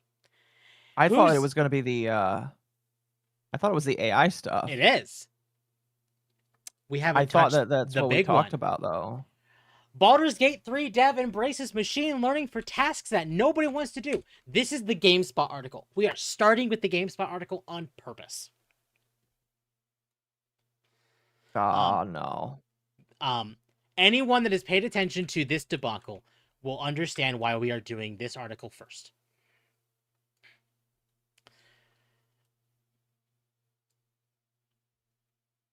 Sorry. It's going to be fun to run illegal clubs watching movies stored locally without AI intervention. It's going to happen. Anyway, before we start reading this, I actually do need to use the restroom real quick. Okay. Death to the robots.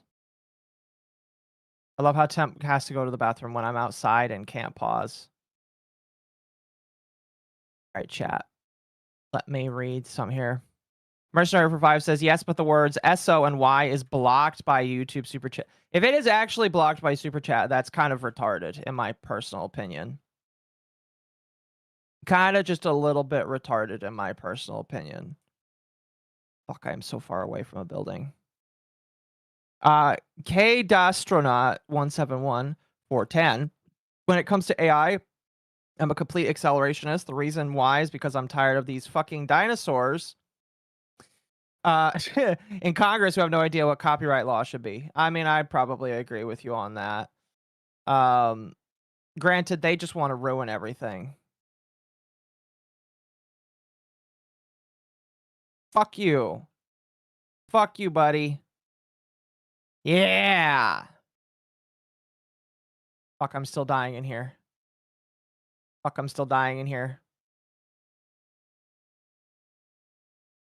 But I am kind of just of the opinion that I'm ready for the bubble to burst so that, you know, we can kind of like get rid of that, you know? My apologies, I'm back. You're good. I don't know. I'm kind of an accelerationist on let's fucking get rid of AI, you know? Or not get rid of AI. My thing is I'm done with data centers being made because we have a lot of data centers for this kind of shit already right now. So my whole thing is we can keep the AI we have right now, but stop doing what you're doing because like I'm done with my shit being taken because I want my wafers for my RAM, and they're taking it away from me, and I'm pissed off about that. All right, I don't care about the AI. I care about my wafers. Mm-hmm. Force AI to improve. You know what's funny, chat? I've heard that apparently in China, they're adapting like single language models, which is different from large language models, and apparently that is better because it's singular focus, and the singular focus is will work better.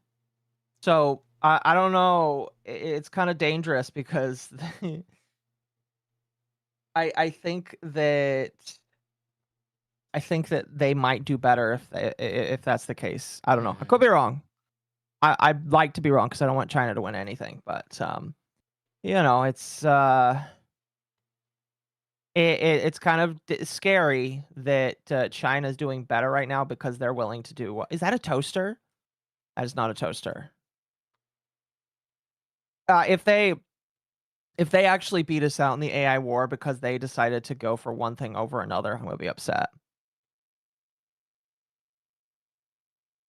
That's all I'm saying. So this is where the damn surveillance key goes. Sorry. I'm done talking about that rant. You go ahead. Even if it's a dead stop, those wafers are already taken. I know those wafers are already taken. I'm fucking tired of the fact that they did it in the first place. Like, I want these companies to, like, go out of business so that we can just, like, listen, the recession is coming no matter what. All right? It's coming. It is coming, and we can't stop it.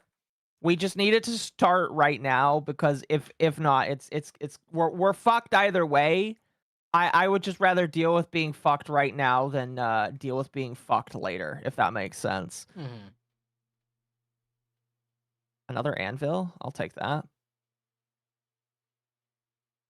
Those wafers were claimed 5 years ago. No. They were signed like this year. All I'm saying is I want these people to stop making more data centers because it's like fucking over the consumer, and I'm not happy with that. Oh, Akka, where'd your model go? Oh, you disappeared there. Oh, Steam died. Is it still down?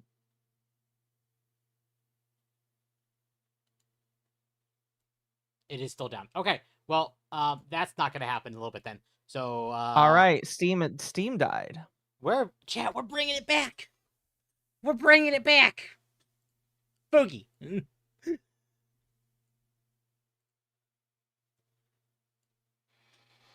I need to bring Fugi's on screen, which means do that. So I'm gonna stop trying to. I'm gonna open that. I'm going to leave the room until we're ready. All right.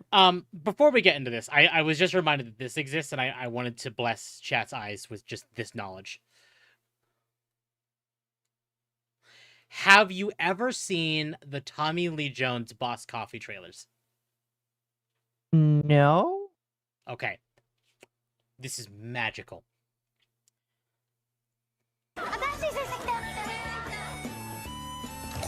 Are these? 子供たちと呼ばれる存在には超授業だリンやそう全身でぶつかっていかなくてはならないもしよかったら付き合ってただ I feel like I'm gonna get claimed for this. この惑星の教育は加減が難しいでも君はいい教師になる缶コーヒーのボスレインボーマウンテン What the fuck, Tom? Oh, it's great. Oh, it's great. I wanted to use it to break the ice of the whole AI discussion because it's getting depressing. I mean, fair. But that was chat. This is real. This is an actual real thing to advertise Boss Coffee in Japan. Wow, that was something. that was something. Did it actually use any special effects? It just looks like what Tommy Lee Jones does. No, Tommy Lee Jones did all of that. God, I love Japanese commercials.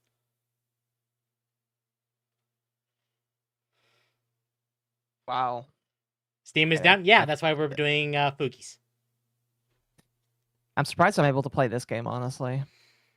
Cool, it doesn't run off Steam servers. That's why. Yay, I'm almost level 18. Anyway. Also, I helped somebody kill a walker, I think. So, we did have the... That was a hell of a breakdown. Sorry. I know, it was great. Sorry, let's jump back to Larian now. Yep. So we had Larian kind of get into some hot water this week.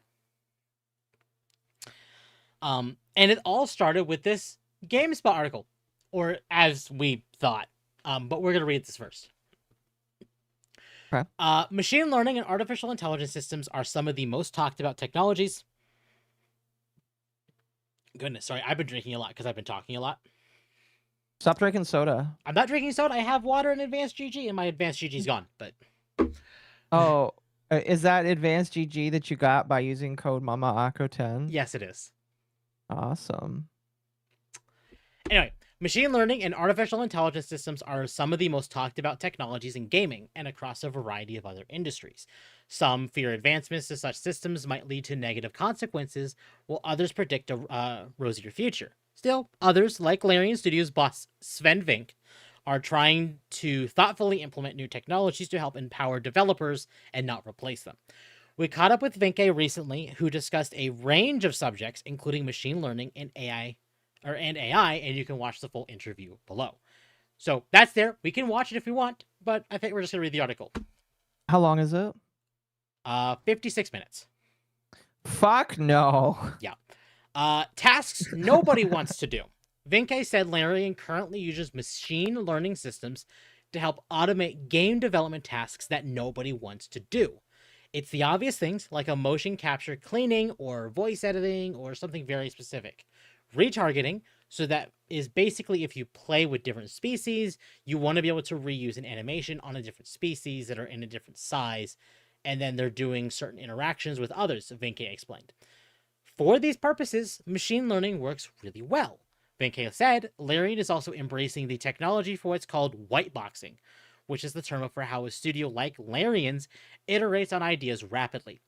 Whiteboxing is essentially the stage before you actually do the real implementation, he said, noting that using machine learning can help speed up the process. Under traditional development circumstances, this might take some time before a developer can create something that's actually playable, but whiteboxing with machine learning helps accelerate that. But for Vinke's money, the most exciting implementation of machine learning is when it can be used for new gameplay elements. However, it's still early days and Larian is not there yet, or even close. But it's an area that Vinke is excited about because it could help the studio implement new RPG ideas faster. For an RPG developer, what you really want is something that helps with reactivity to agency, he said. So permutations that you did not foresee, reacting to things that the player has done in the world, they will certainly augment the gameplay experience. Vinke mentioned how in the game like FIFA, now called EA Sports FC, the under-the-hood procedural generation happens in real time, and that's what he's referring to in regards to how machine learning can impact gameplay. Red flags. For all of this hope and optimism about using new technologies like machine learning to help speed up and improve gameplay development, Vinke also said that he understands there are red flags. To consider, some people have legitimate fears of machine learning and AI systems stealing their work or taking their jobs. However, Vinke said Larian is hiring more people, not fewer, thanks to new technologies. This is what others, like EA CEO Andrew Wilson and Take-Two boss Strauss Zelnick, have predicted. It's always going to be the people that are going to make a difference, Vinke said. And so for us, it's super clear that we're investing heavily into the team and the human touch that's being added to that. With more automation, human workers are freed up to create more, which in turn leads to the possibility of making more complex things, Vinke said. When complexity goes up, things start getting really interesting. So it's fair to say that the games that are being made today are arguably more complex than they were in the past, he said. The faster you can iterate, the faster you will get to a certain result, and then and the tightening of those pipelines should allow you, in theory, to make your game in a more efficient manner. Automation with machine learning AI is a huge thing, Vinke said.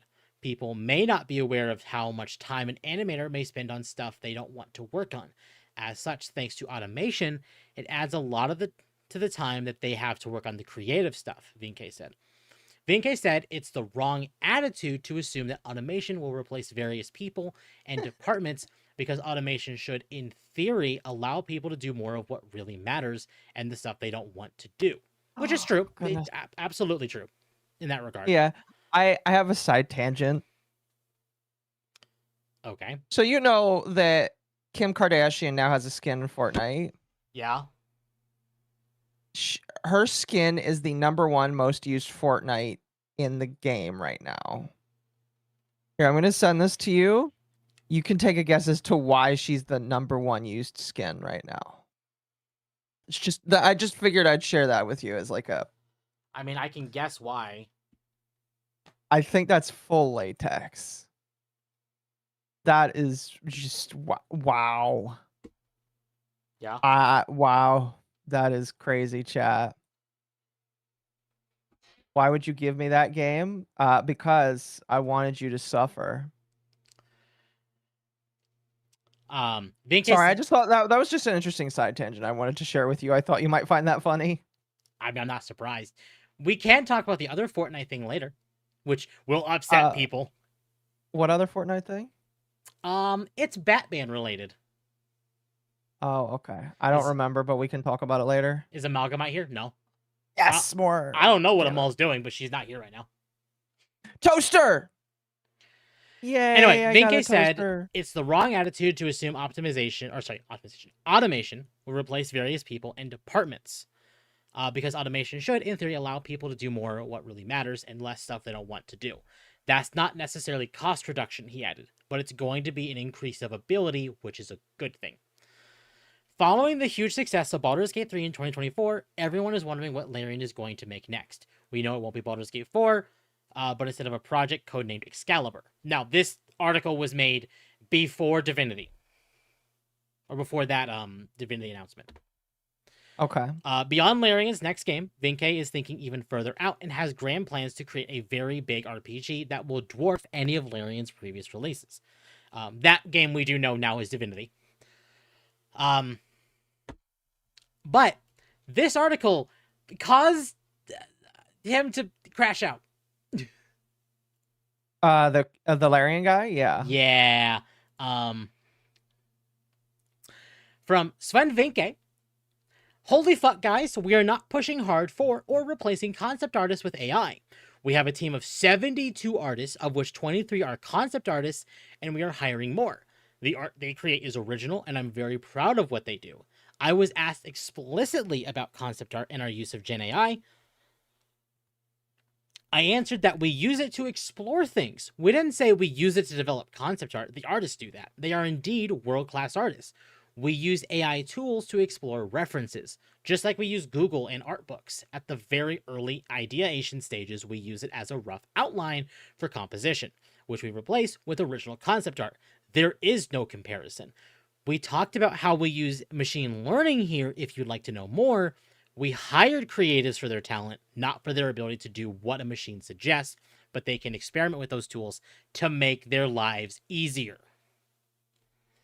I think the thing that's really frustrating is AI has kind of been around for a while in different forms. The kind of AI he's talking about, yes, it has been around for a long time.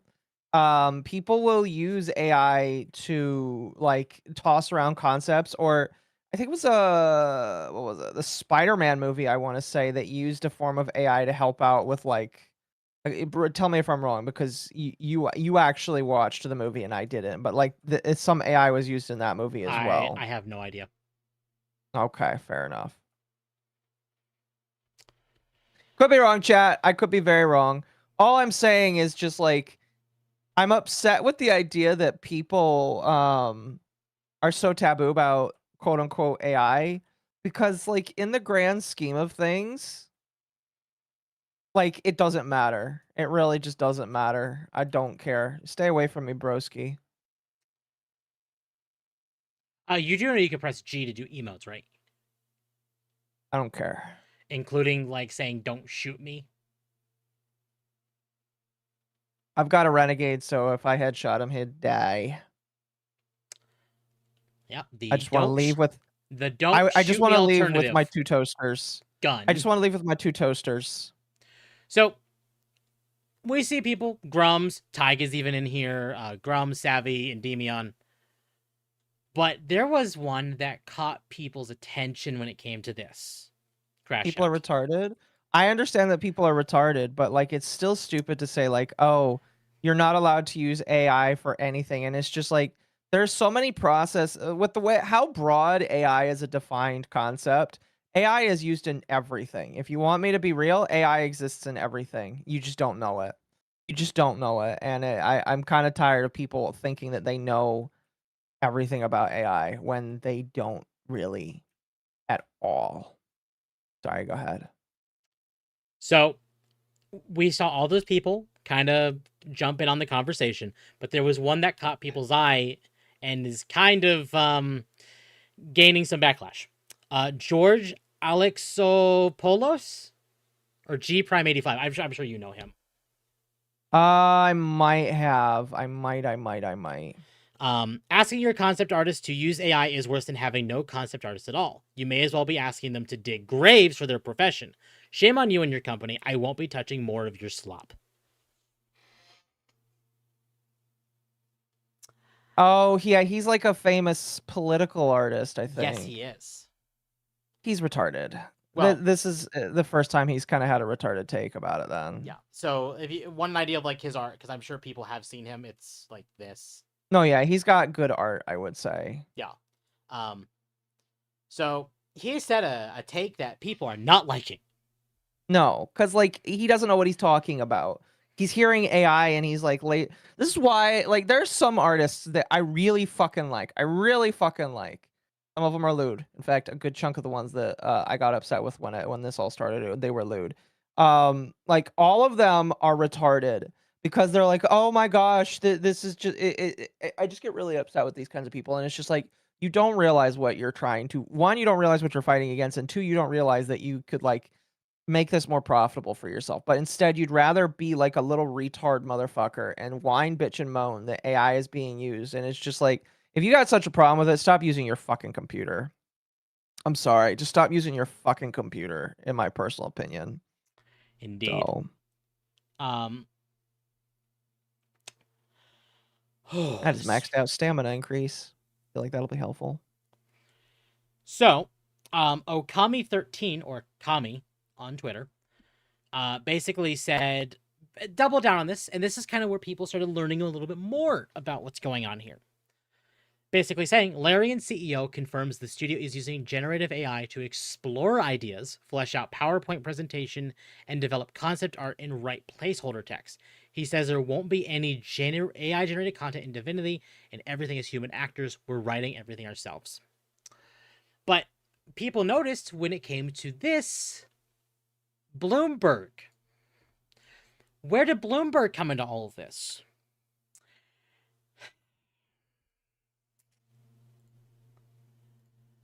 I don't know, where did they come into all of this? So, Okami actually grabbed a transcript of an interview between Jason Schreier and Sven Vinke. Ah, so it's Jason Schreier's fault. This is all leading back to Jason Schreier being a shitheel. Well, that's kind of like his thing. So we could read the we were gonna read the transcript of the interview, but I How managed. long is it? It's two things here, but Okay. I got the entire article from Bloomberg, and that is locked behind payment. I don't know how I wasn't locked behind payment, but I got the whole interview or the whole article. Well, if you use ad blockers, sometimes that gets through the payment thing. So we can read the transcript of the interview, or we can read the full article. I will leave that one up to you. Let's read the transcript. Okay. Because I imagine we have more stuff that we want to go through tonight. Okay. So these. Oh God.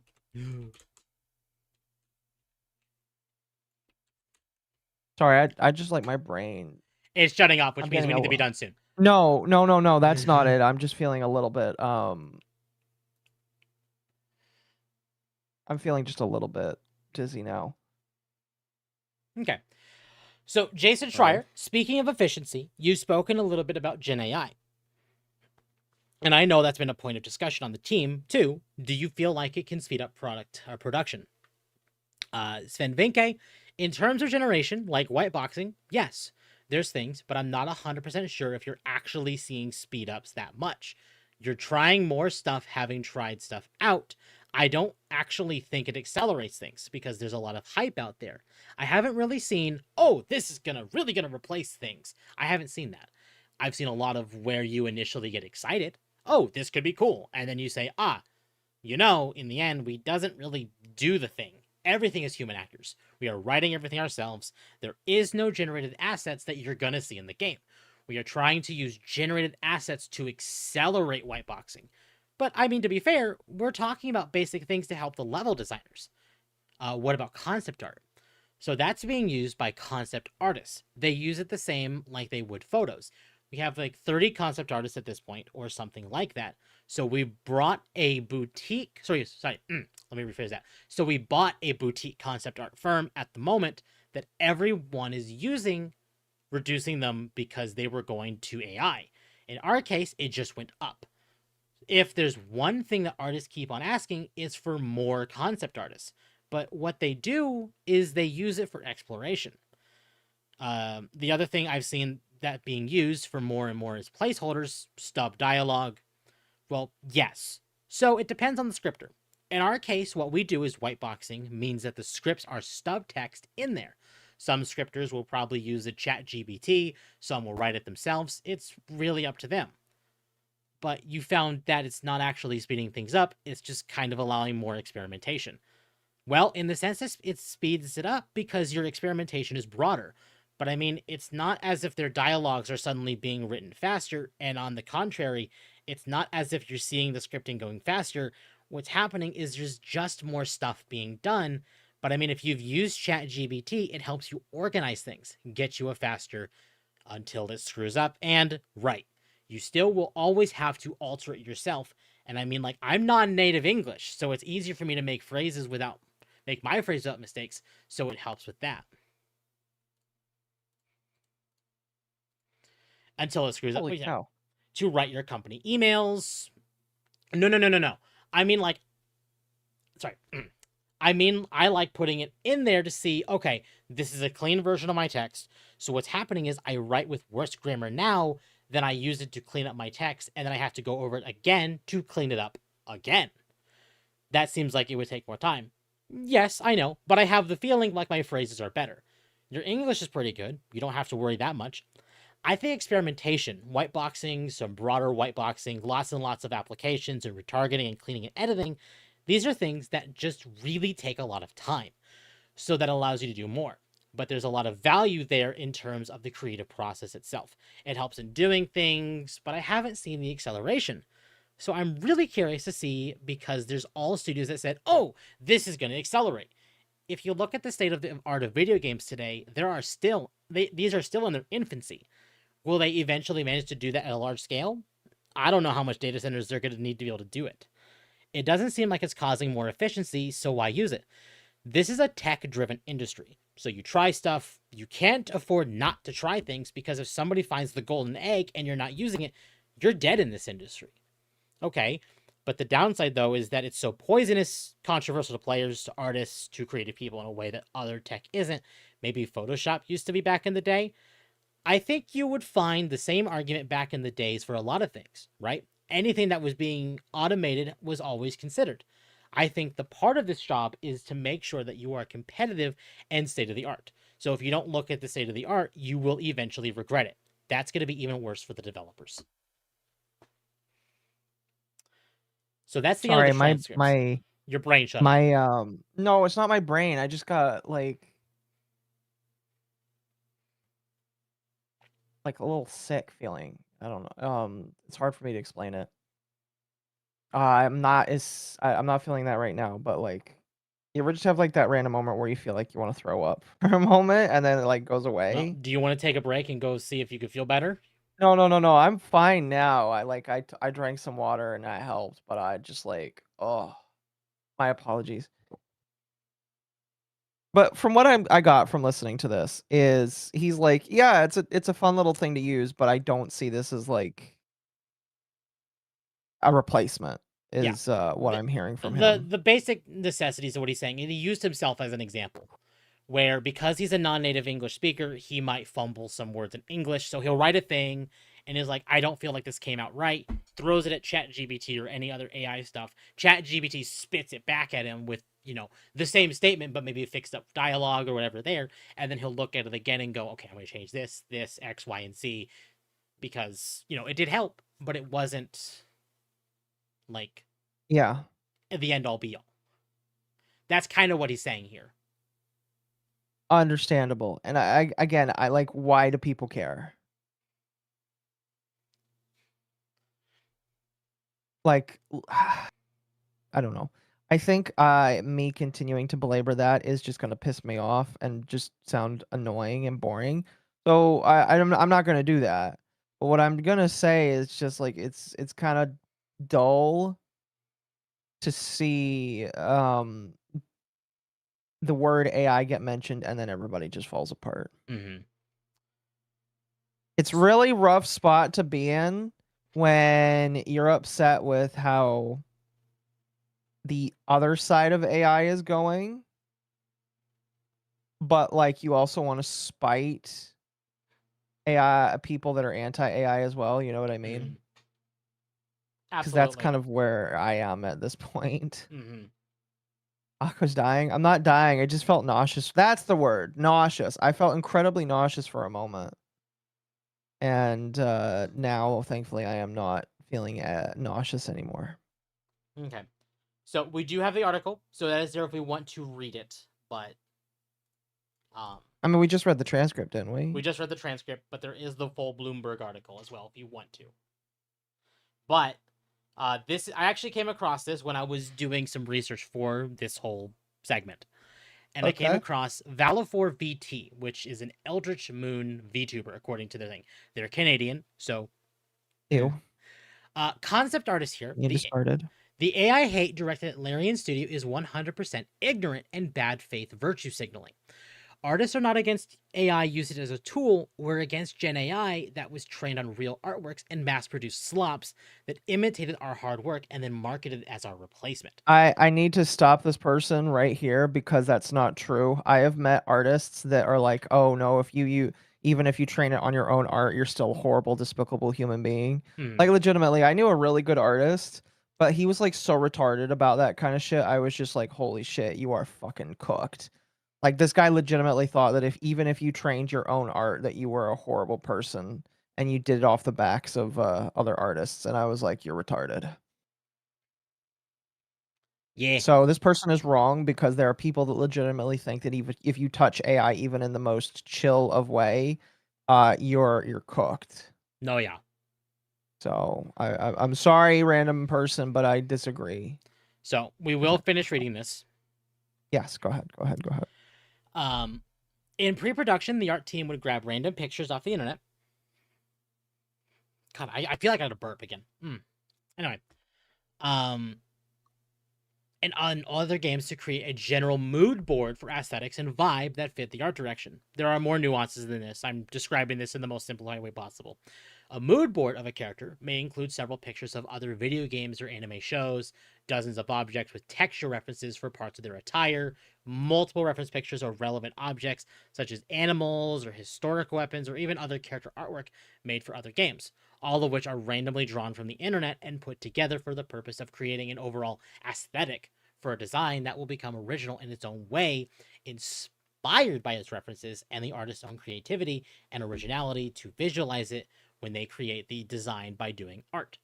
Larian Studio mentioned using AI to streamline this process in actively menial labor of looking for relevant and cool pictures on the internet, in essence.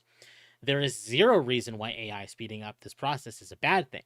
It is essentially the same thing as someone asking Grok for facts they could have spent hours, it is essentially the same as someone asking Grok for facts they could have spent a few hours reading through Wikipedia pages. None of the pictures grabbed by either the AI or the art team in this process are being exploited for any monetary gain, since they're simply inspiration and visual direction. This has been standard practice in the industry for decades. Well, yeah, and this is true. It's normal for them to do that kind of shit. I mean, I'm gonna be totally honest, and I don't know if I should be saying this, but I'm gonna say it anyway because it adds on to this.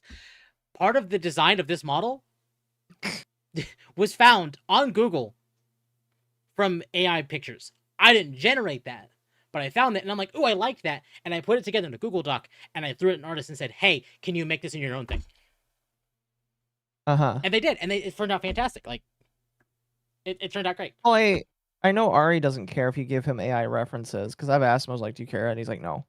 So like, you know, it's completely fine. Some artists will be chill about it.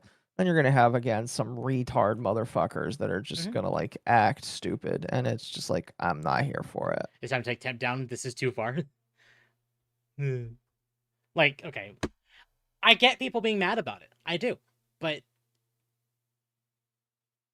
that's the way of the internet now. I still don't understand the hate. I don't either.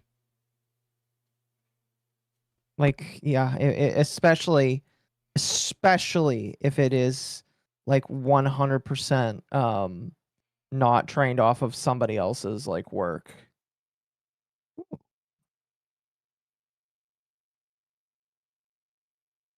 So I get really pissed off at it. I thought it long and hard about it, as you can probably imagine, based off of how I'm speaking. But like, I get really fucking upset with some of these people. Fuck, another weapon.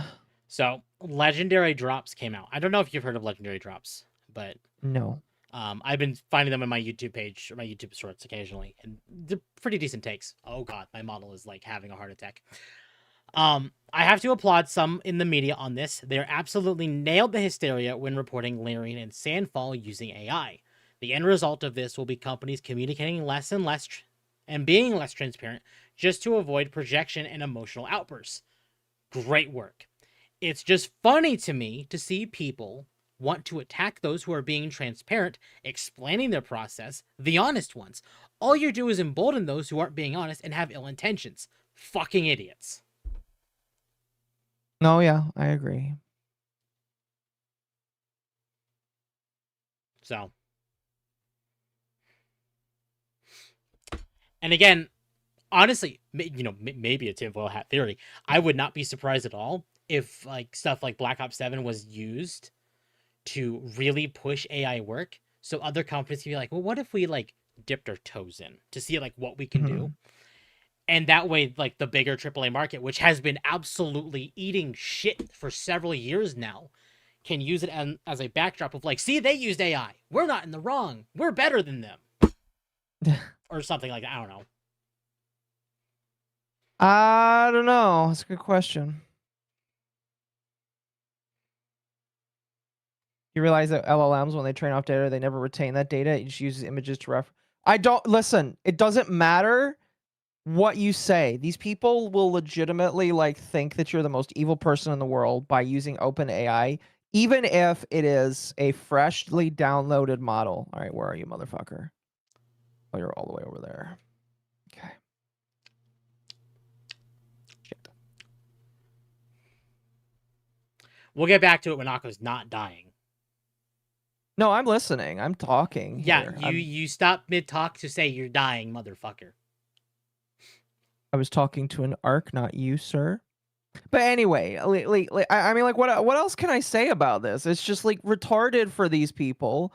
I've ranted about it so many times. I'm really tired of artists saying that they are morally better because they choose not to use a brand new tool that exists. That's all it is. And I'm like tired. They got AI derangement syndrome. The guy that, like, again, there was one specific artist. I had paid him for a project, and he was going to draw something for me. It was lewd, obviously. And what ended up happening is he realizes I was streaming, and he comes in and he was listening, and he listens to Sparky talking about AI, and he was like, "Oh, that's weird. Why are you talking about AI like that?" And I'm just like, why do you care? It's literally like, and I explained my whole thing was just like, I don't care. You know, like this whole thing is bullshit. And the artist was like, all right, I can't work for you anymore. He throws me my money back and then he blocks me. And I'm just like, okay, you're gonna be sacrificed when the AI overlords come. I don't. I'm just as passionate about this as I am about other things. I don't mean to spam, but Little V Mills deleted his music covers for E33 and called it trash in a community post. Wait, what happened? So a cover artist on YouTube. Now, I'm reading this from Requiem. Did covers for different songs in Expedition 33. And according to what Requiem is saying, he ended up deleting all of his covers because of the little bit of AI usage in the game and called the game trash.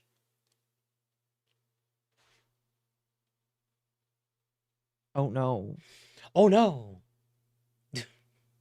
Oh no. The hatred for Expedition 33 is so forced. And I'm calling it right now. The only reason this is happening is because the game won 9 awards.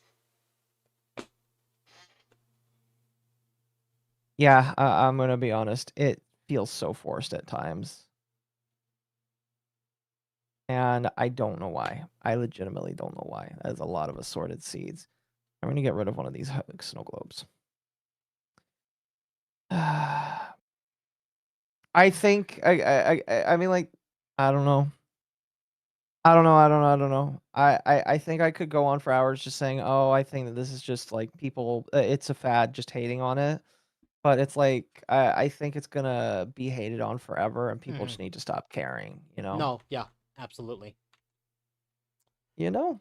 Oh, I got too many of those. So, adding on to this, Daniel Vavra, which is the CEO behind the studio behind Kingdom Come Deliverance 2, had this to say. This AI hysteria is the same as when people were smashing steam engines in the 19th century. At Larian, which is Sven Vink, said they were doing something that absolutely everyone else is doing and got an insanely crazy shitstorm. I've even seen someone accuse us of using AI in KCD2.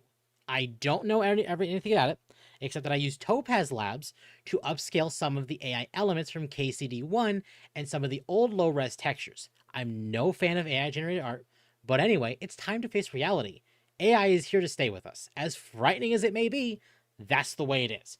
Personally, it scares me the most in the music because you can't even recognize AI there anymore. On the other hand, not really. You really can't know. On the other hand, you know what I hate most about making games? The fact it takes 7 years and 300 people and tens of millions of dollars to make, and the fact that Tom had to spend 500 hours in the studio recording completely generic heckling and generic bars.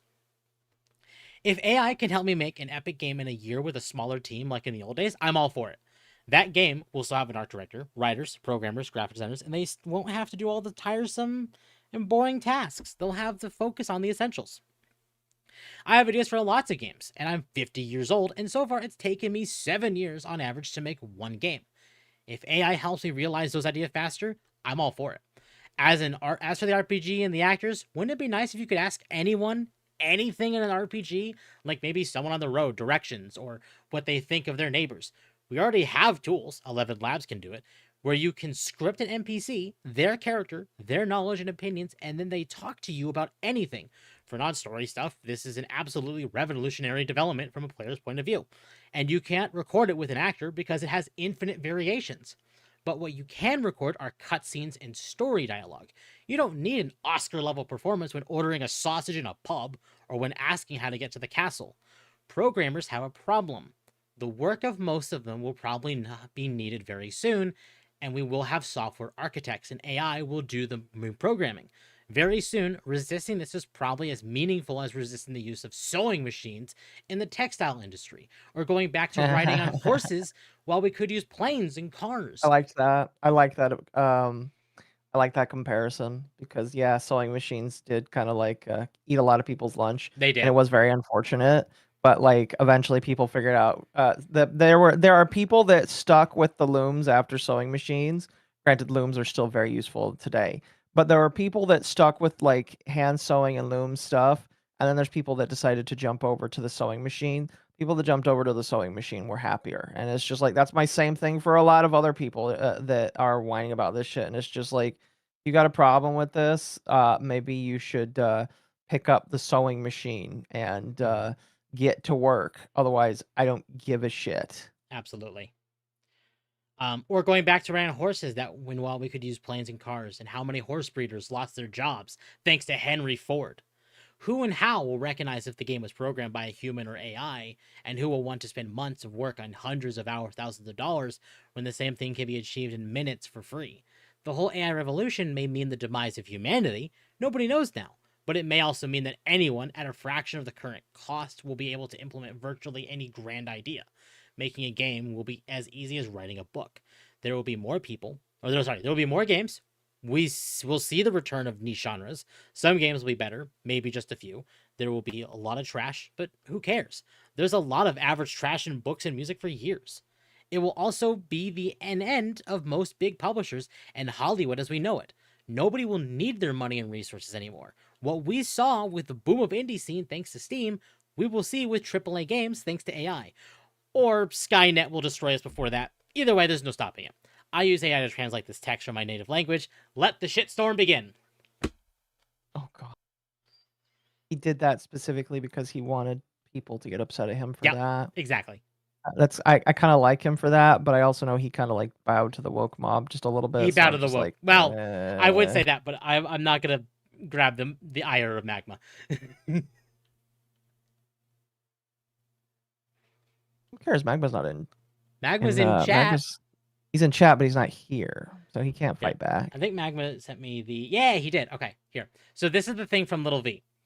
I pulled my Lumiere cover last week after learning that E33 launched with Gen AI assets that were quietly patched out after release. I have a zero tolerance policy for generative AI, and I am incredibly disappointed with Sandfall Interactive. I was working on another cover from the game with someone that I have also trashed. I have also pulled my BG3 videos after Larian's CEO admitted to using Gen AI. And Little V is about to get absolutely shat on for this.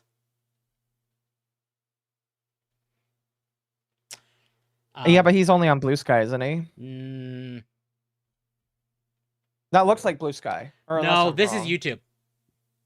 Oh, okay. That's YouTube. No, never mind. Never mind. Yeah, he's gonna get shit on. It's YouTube. He's gonna get shit on.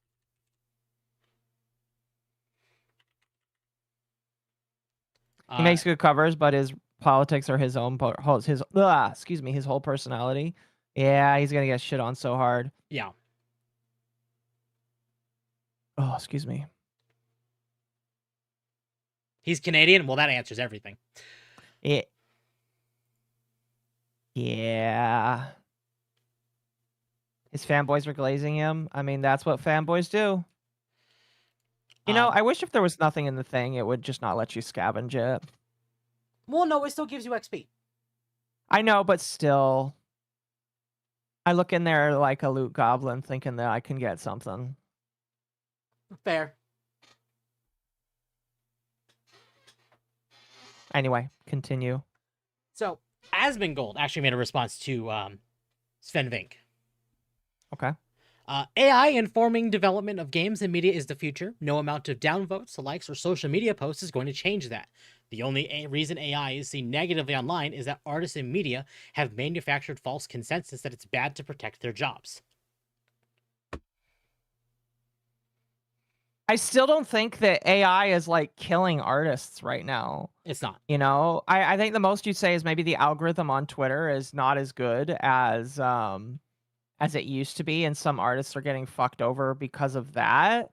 But like overall, I don't see artists getting, because like, listen, I'm gonna be completely. I say this a lot, but if an artists just telling you. People that go to AI weren't going to buy from you anyway because they're cheap or they're poor or they're not interested in your art or you're too expensive. It's possible that you're just too expensive. But it's just like you can't say that AI will kill your you can't say that it'll kill your stuff because like if I gen AI art, I was probably not going to buy it from you in the first place. Mm-hmm. That's all I'm gonna say. It's just like you're delusional to think that the person that gens AI art all day cares. No, Fuck. absolutely. So, after the whole debacle, Sven Vinke came out and said, "It's been a week since we announced Divinity, our next RPG, and a lot has become lost in translation. Larian's DNA is agency. Everything we work towards is to the benefit of our teams, games, and players. A better workday and a better game. Our successes come from empowering people to work in their own way and bring the best out of their skill and craft so that we can make the best RPGs we can possibly make. In that context, it would be irresponsible for us to not to evaluate new technologies. However, our processes are always evolving, and where they are not efficient or fail to align with who we are, we will make changes. To give more insight, we'll do an AMA featuring our different departments after the holiday break, in which you'll get the opportunity to ask us any questions you have about Divinity and our dev process directly. We'll announce the date in the new year. In the meantime, I wish you all happy holidays." I appreciate that he said that, but he also didn't really need to say that. I mean, to be fair, they might have already been planning this. It's just now, like, I don't know. I just don't think they need to. I feel like he's leaning on like. No, I wouldn't even say that. I just think he needs to be careful. He does. I think Larian will be fine no matter what. Hell, I think Sandfall will be fine no matter what. To end the Larian discussion, I did grab this post from Vara Dark. I'm sure some of you have seen her on Side Scrollers. So over the past few days, Larian's statement about AI use has caused outrage. Jason Schreier also admitted to leaving out context. I did not see that, but I'm not surprised in the slightest. Jason Schreier's an absolute shitheel. Ex-Larian dev claims sexual assault and fascists worked at the company. They admitted to wanting them fired due to conflicting political opinions. Sandfall Interactive's use of AI placeholder images that were replaced right after release have been brought back up. The Gamer claims Claire Obscure's Game of the Year sweep is now being called into question over AI usage. Lords of the Fallen CEO was attacked over answering a fan's question saying, yes, there will be attractive female characters. Paul Tassie's campaign against him failed right after Indie/AA's dominate the Game Awards. Surely this isn't coordinated. Yeah. No, I could see that. 2023 and 2025 were indie sweeps.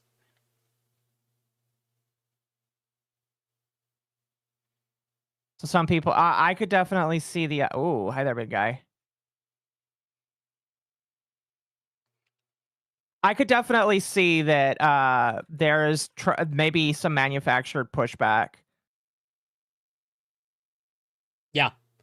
I fully believe there is some part of this that is fully manufactured by AAA to try and get the indie and AA scene to take a massive hit. I could see that.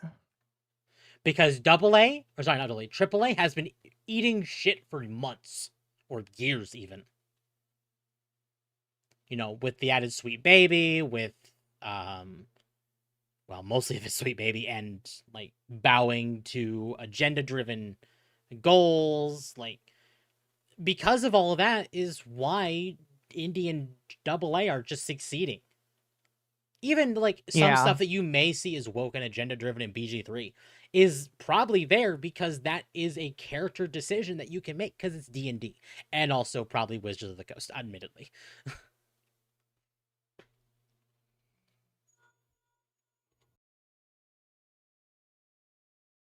Hold on. You cannot make a lot in this game. Wow. Okay.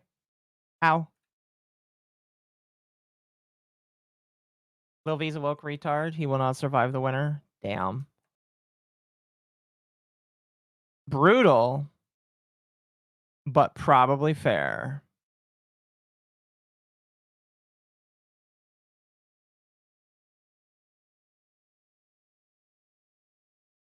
Oh, come on, broski. That didn't touch me.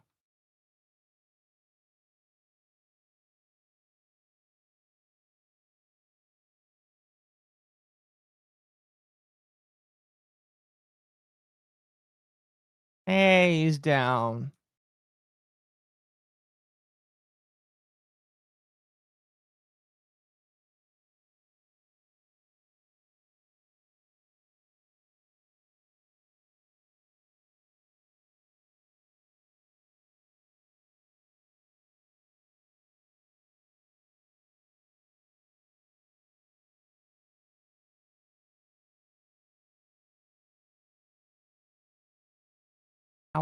Ow. Time for me to swoop in and make covers? Yeah, do it. You never know. Fuck, I'm trying not to die right now. Little V is just a cover artist. No, he is. He's not like... I don't think he's as important as some people probably think.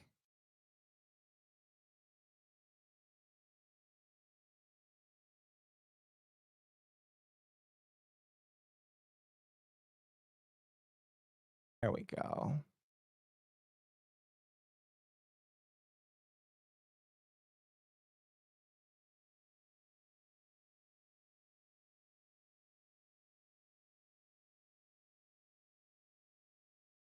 right. He can have the Rocketeer thing.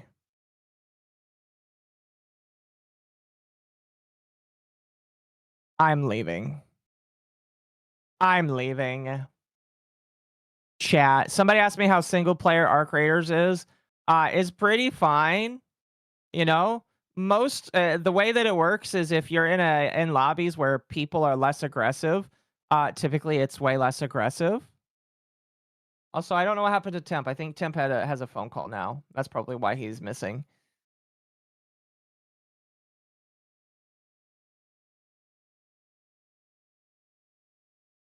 But yeah, I've been enjoying single player, honestly. I will play with more people. I told Mizu and Lumi that I wanted to play, and both of them are down with that. Did I get the thing you sent me? I'm trying not to die right now. It looks like you sent me a song.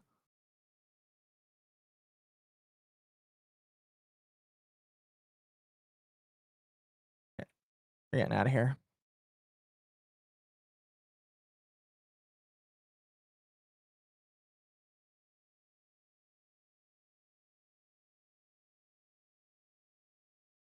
Cool. I saw you playing with another person the other day. I was playing with Mizu the other day, if that's what you're asking. Let me catch up on these supers. Wolfsbane sent a couple. I'm tired, boss. Real tired. Mama coffee. Oh no, anyways. Top Gun meme. And then, sorry, Top Gear meme. I've had little sleep. Hey, me too. Okay, I can't wait for... once overtime is over, I'm gonna get some nice sleep. Welcome back, by the way. Had a phone call or something like that. Oh yeah, I had a phone call from a client that could not be delayed. Understood. Well, I know that you're the only one doing that. So Yeah. how much more do we have tonight that you wanted to talk about?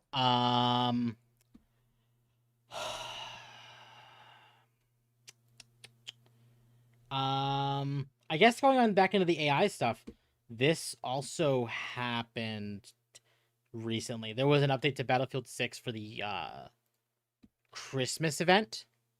And apparently, Battlefield 6 has reportedly added an AI cosmetics to the game, with a new player card in the store having what appears to be AI-generated emblem on it. Oh, boy. That's funny. And I kind of see it, because like that finger's on, like, right here. Yeah, I think I can kind of see it. I can kind of see it. But, oh no. For a AAA company doing it, I'm not... Are you surprised? I'm not surprised. Why are you surprised? I'm not surprised in the slightest. I just find it funny. I really do want to talk about this. This is from Kill Team Media with gameplay of their game Code Violet. The actual thing here says, dive into the heart-pounding terror of the official Code Violet gameplay trailer, our spiritual successor to the legendary Dino Crisis, blending classic I remember this. survival yeah, we horror talked about this tension on Thursday. with ferocious prehistoric threats. So you talked about the modding scene with this on Thursday. Yes. Okay. Yes, me and Mizu talked about the modding scene. Okay, well then do you want to skip it then? No, let's talk about it. Okay. You didn't talk about it with me, so let's talk about it. Okay. You were pretty upset, like, when we talked about it. You were like, oh, well, you guys don't want to talk about it. You've pulled that a few times. Yes, you have. Damn, chat. I feel called out right now. Temp's mad at me tonight. So, Code the trailer for Code Violet was reposted by Pirate Nation, which specifically pointed out the Code Violet will not be on PC because the devs do not want vulgar mods. Hold our voice actresses with high regard, as well as our artistic vision. The dev team responded, saying, "Your point? Big difference between showing a character's female figure and the shape of their body versus pornographic or naked modifications to the character. We are against the vulgar pornographic mods. We are not against sexiness. And yes, we have great respect for our voice actors as well as our art. Is something wrong with that?" And no, nothing is wrong with that. I think some people do take it to some extremes, but I also think the dev team here also took it to some extremes. That is a crash out. So,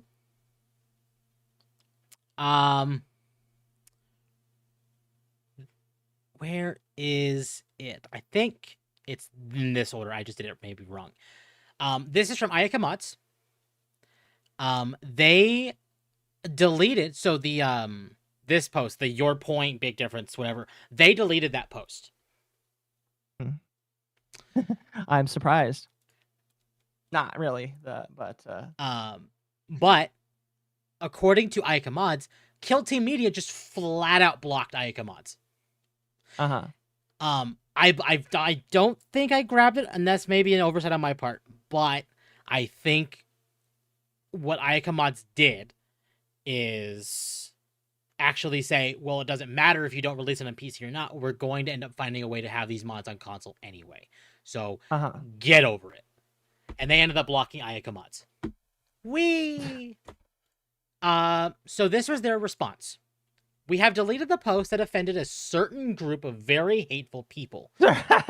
We don't typically delete our posts because we don't believe in cowering to the mob. We remain unaffected by the hate we have received over the years, and we invest our own money and time into our games. Like us or hate us, we focus on the positive. However, it has now become absolutely unacceptable. Certain individuals are attacking a talented professional we had the honor of working with. We believe the vast majority of gamers respect Alenia Weiss, and want their games to have such talent to voice the characters they will enjoy playing as. Everyone should come together to appreciate her and not try to chase her out of a bright future in games where maybe one day she could take the stage at the Game Awards, and we remember fondly when we were shooting dinosaurs having a blast as the beautiful Violet. We are privileged to have her be the voice of Violet, and there's no world where she should be subject to even one hateful, disgusting comment. As a company, we have the right to choose how and where to sell our games. We have strived to answer public questions honestly, but when some disagree with our response, they launch attacks. Others use our comments for rage bait, creating posts and videos to stoke controversy, and profit from the hate. At this point, we are just never commenting on the garbage thrown at us, and if you do on our page, you are getting blocked. Our page is for our fans to come talk with us and each other, hear what news and or give input, so we can make our games better. Violet has all the extra outfits because so many asked for them. There have been countless constructive criticisms, comments that we have taken and implemented. We fully value the feedback. What we get from those who are going to or have played our games, this page can be positive. So we are not going to just shut up and not talk with so many great people on here that are the whole reason Team Kill exists. There are those who want us to cower, fail, or go out of business. We're not going to. We will continue forward, committed to our work, and undeterred. We have many games in the works, and the haters are not getting rid of us. We have almost 10 years invested, and we are here to stay. Yes, but you don't need to crash out so hard.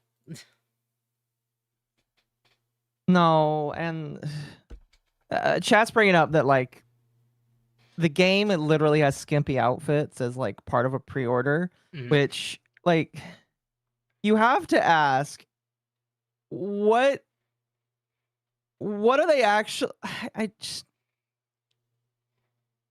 my brain is falling apart. One, yeah, we'll be done soon. Two, I mean, it's falling apart partially because it's just like, what's the problem here? Why? What? It makes no sense to me that you're upset because of skimpy outfits when all you do is skimpy outfits. You know what I mean? Oh, yeah. It just doesn't make any sense to me. No, absolutely. Absolutely. So I think their comments here have basically killed the game, at least on, from a PC audience standpoint. On a no, Well, definitely it is not coming to PC. PC. They have said it is a PlayStation exclusive. Okay. Because it is a PlayStation exclusive, because they don't want modders.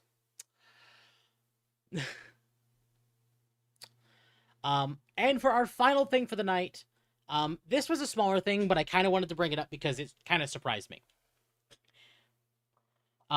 So back in April, there was a trailer from War Thunder. It was actually, technically it was on March 31st, but when they posted it was on April 1st. So people thought this was an April Fool's joke. So we're going to go ahead and play this, and chat can kind of give me their opinions about this. It's loud. I just don't want it to be too loud. So, War Thunder, stuff like tanks, boats, planes, that's the stuff you'd expect to see in a trailer like this. And again, I want to add on that this was an April Fool's thing. So, a lot of people thought this was an April Fool's joke.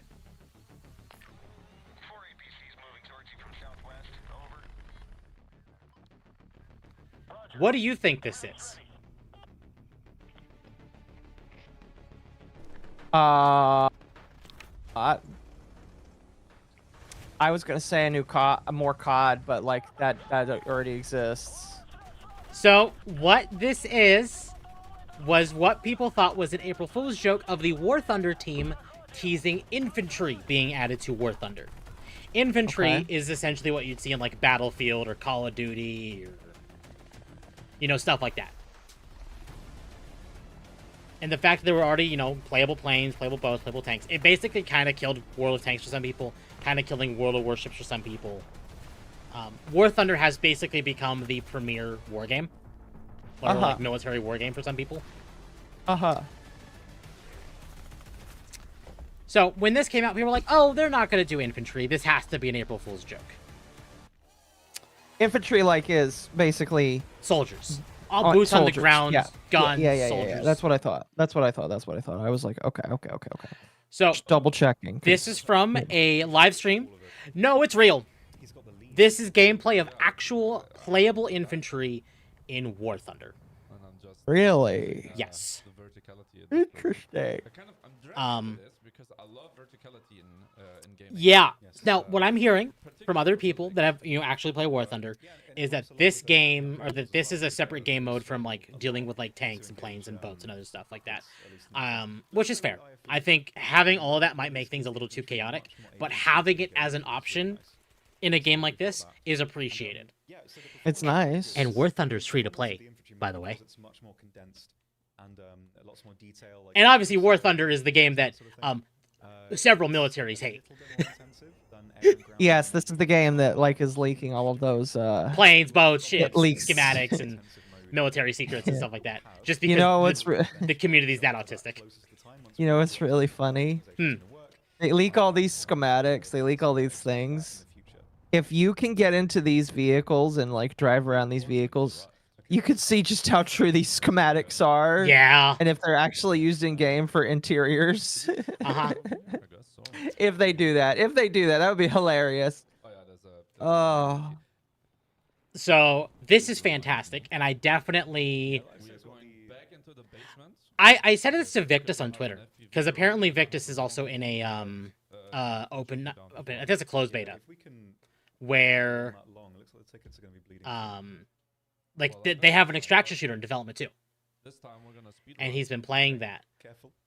So I basically said, look, people, if this is good, people need to be watching Battlefield 6 and Tarkov, because this is a first-person shooter, extraction shooter, from what I understand.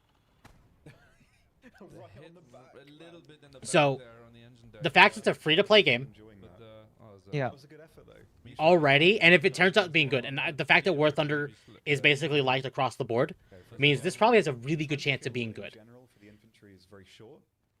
And it might actually come and slap some of the people that are, or not people, some of the games that already do stuff like this. Exactly. So the fact that this exists, I think is going to at least damage Call of Duty. I don't know about Battlefield 6, but Call of Duty, definitely.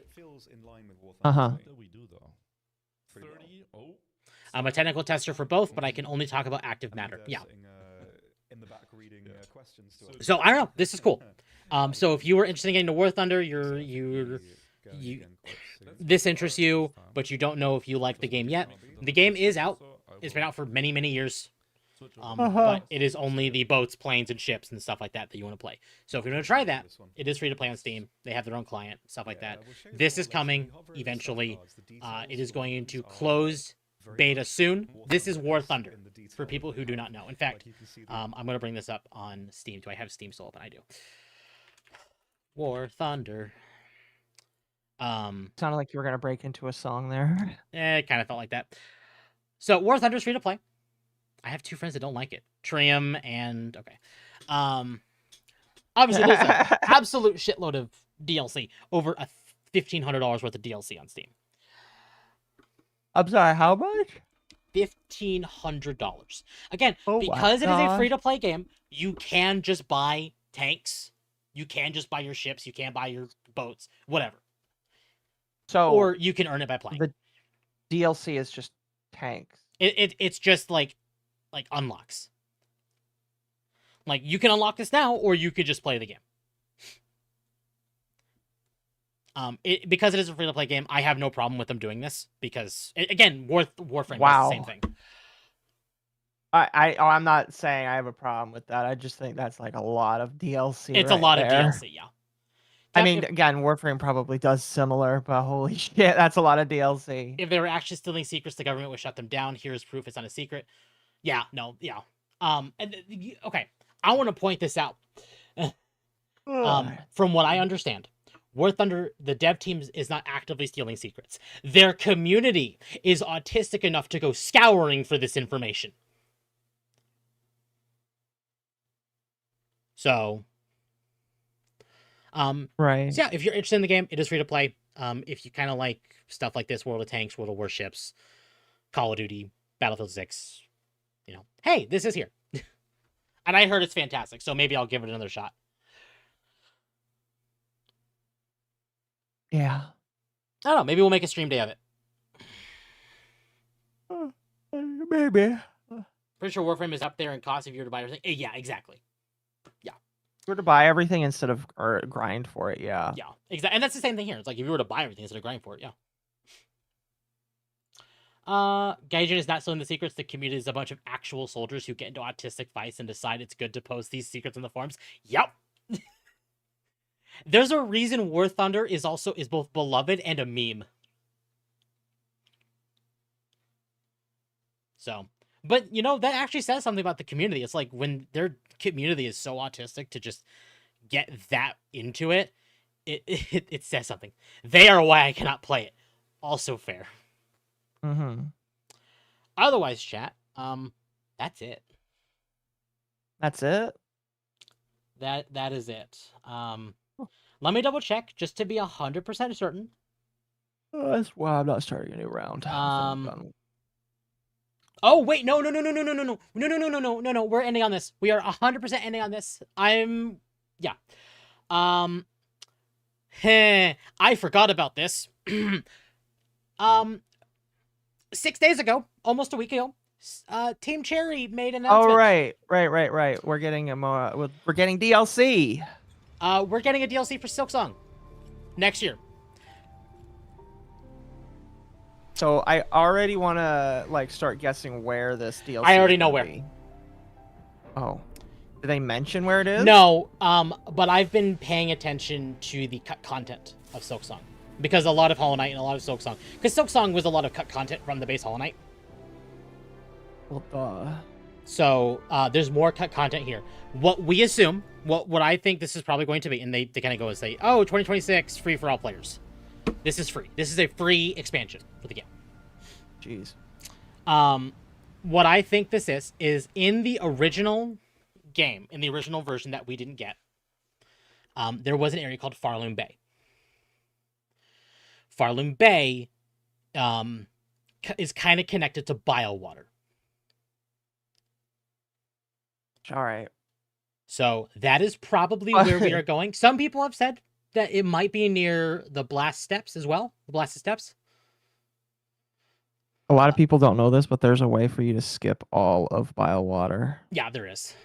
I mean, Pretty people damn are going to easy find way, out about that. actually. Metroid player, like speedrunners and stuff like that, are very equally as autistic. They will find ways to skip content. It like sort of makes you wonder if that was intentional. I'm sure some of it might be. Just like the fact that you can throw down that spear and destroy the bridge, and it makes you easily like run up that. I'm just like, because like what's funny Occo, please is hush. Still haven't finished it.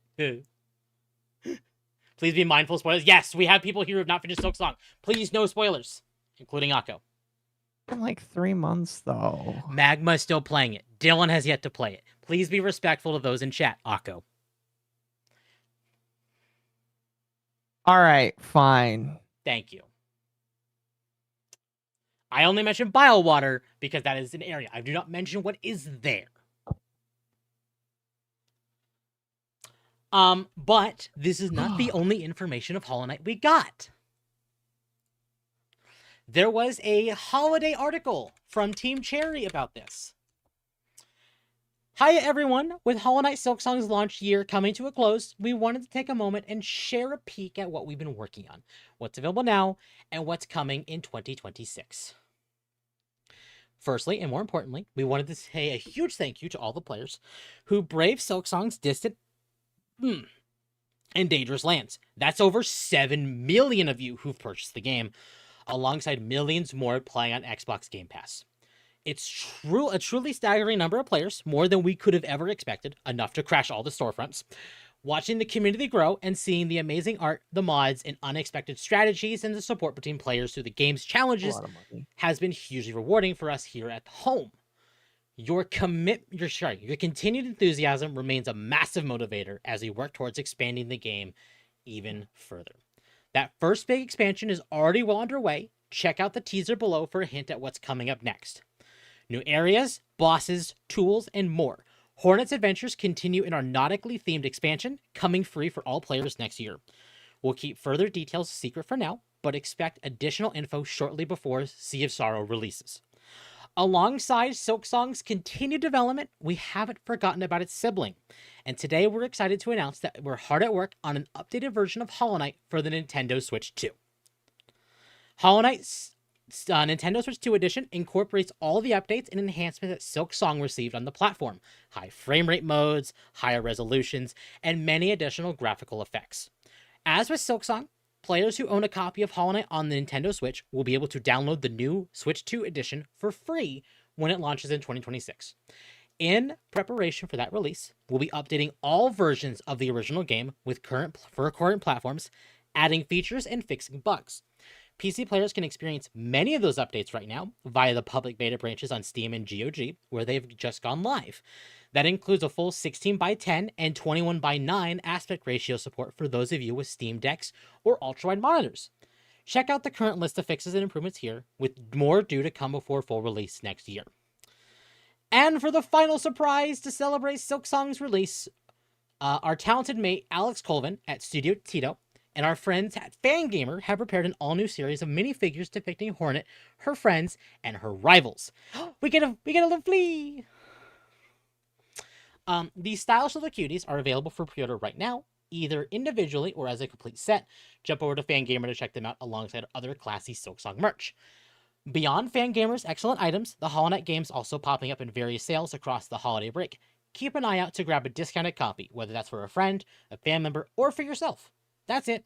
But for a tiny team, that feels like a lot. And we've even more plans for 2026 that we're keeping under wraps. For now, though, Team Cherry will be taking a few weeks to rest and prepare before the big year to come. Happy holidays, Team Cherry.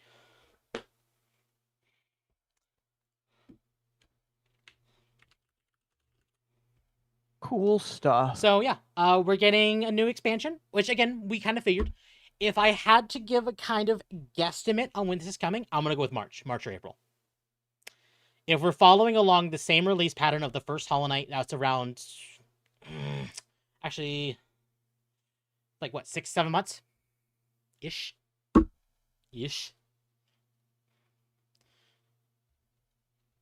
Did you see that limited run games got sued for 2.7 million?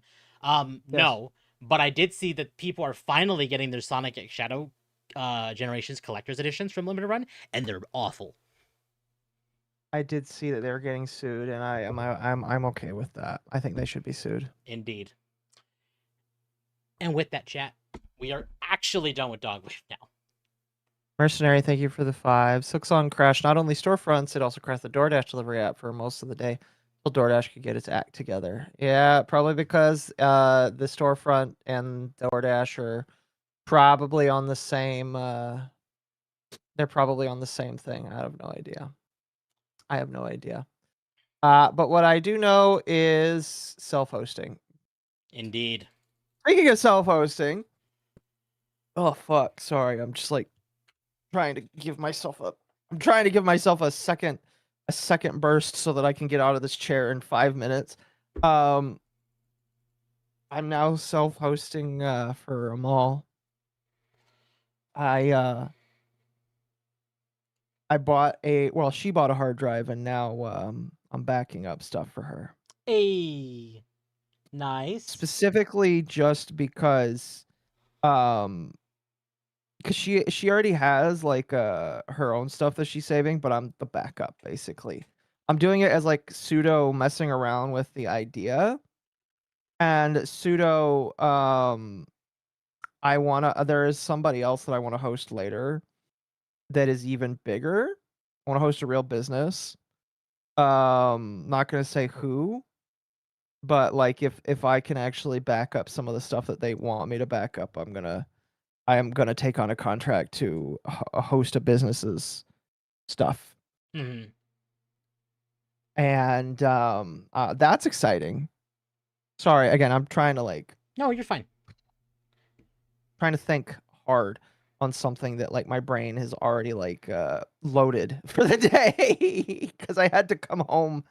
I had to reformat Amal's drive because it wasn't working. And I suspect that like something happened, but now it's working, thankfully. And she's gonna slowly start backing up her streams in the inactive hours. Mm-hmm. Why not an SSD? SSDs are stupidly fucking expensive. All right, here. I'm gonna look this up on my phone. I want to see. I want to see if you can even get a 12 terabyte SSD. Oh, I'm sure you can. I'm sure they're also expensive. A 12 terabyte. Oh, let's see here. I can't even find like the 2.5 inch ones on Amazon. You have to go specifically for an NVMe. All right. So 12 terabyte. I can't even find a 12 terabyte NVMe. Akko's that's brain crazy. needs some reformatting soon. Akko's brain needs a break. Dude, my whole body needs a break. Okay, the closest chat.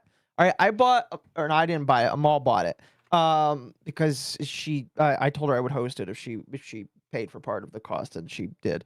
The cost for Amal's hard disk drive for 12 terabytes was like on sale $170. Normally it's like 200, maybe 230. All right. And that's for a 12 terabyte hard disk drive, a 3.5. If you want an SSD, a Western Digital Black that doesn't go up to 12 terabytes is $800 for 8 terabytes.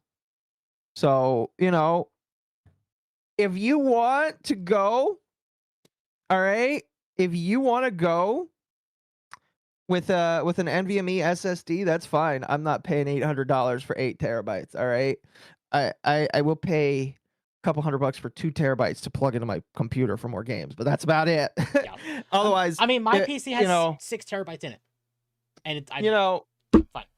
Yeah. No, sorry. Go ahead. No, you're fine. All I'm saying is like, I understand. Like, listen. if you want long-term storage, which is what she's asking for, because I told her, I was like, I'm getting this network storage device specifically because I want to back up my stuff, and eventually I'm going to buy my own 12 to 24 terabyte. I want a 24 terabyte, but they're like $500. But eventually I'm going to get one. And I told her, I was like, I do think that people should back up their stuff. You won't have to pay me for the continued operating costs. You just have to buy the hard drive, send it to me, and once we can verify it works, which after formatting it works properly, you can just store your files on there. You just have to upload them in the inactive hours, and I won't charge you for them. And Victus, do not go with Seagate. Seagate is designed specifically to fail after a couple of years. Fuck Seagate. I'm going with Western Digital because I actually looked this up. Seagate has the highest failure rate. Western Digital has the lowest at 0.03, I believe. So I am going with Western Digital all the way. Chat, I'm proud. I'm proud of Occo. Western Digital all the way. Seagate has like the highest failure rate out of all hard disk drives. And what that means basically, means is within your first year of having a hard drive, all right, within your first year of having a hard drive, there is a certain percentage of failure rate, which is how many drives will fail within the first year. Like I said, is a 0.03% failure rate for a Western Digital Red or even higher. So that means that it's because if it was 1%, that'd be like 1 out of every 100. Since it's 0.03, I think that's like, I can math. Let's see. It's over like 2,000 or 3,000. No, it's either 300 or 3,000 drives. 1 in every 3,000 drives will fail in its first year. It still works. I'm not saying it doesn't stop working. What I'm saying is Seagate has the highest level of problems that start happening. Like if you look inside a Seagate after a couple of years, it will have problems in it. So that's why I refuse to go with Seagate, because I had my laptop for multiple years. It had a Seagate drive in it. It started the drive started like having problems. We moved it over to a new hard drive. My computer was running way better. So Seagate sucks. Sorry, not sorry. I'm just right. Anyway, go ahead, Temp, because I'm gonna find somebody to raid. Okay. Chat, if you like the content I produce, I would greatly appreciate it if you left a like, subscribe, hit the bell for notifications, join the Discord, as it is the best place to know when I go live. I will be back probably on Wednesday. We will see. If not Wednesday, then we are guaranteed back on for Friday with more Undertale. But the schedule will be going out tomorrow. Again, if you want to see the schedule, I post it to my Discord and I post it to Twitter. So if you want to see the schedule, I also post to the YouTube posts. So all to those places, I highly recommend you subscribe on YouTube, join the Discord, and follow me over on Twitter for the best information on everything I do.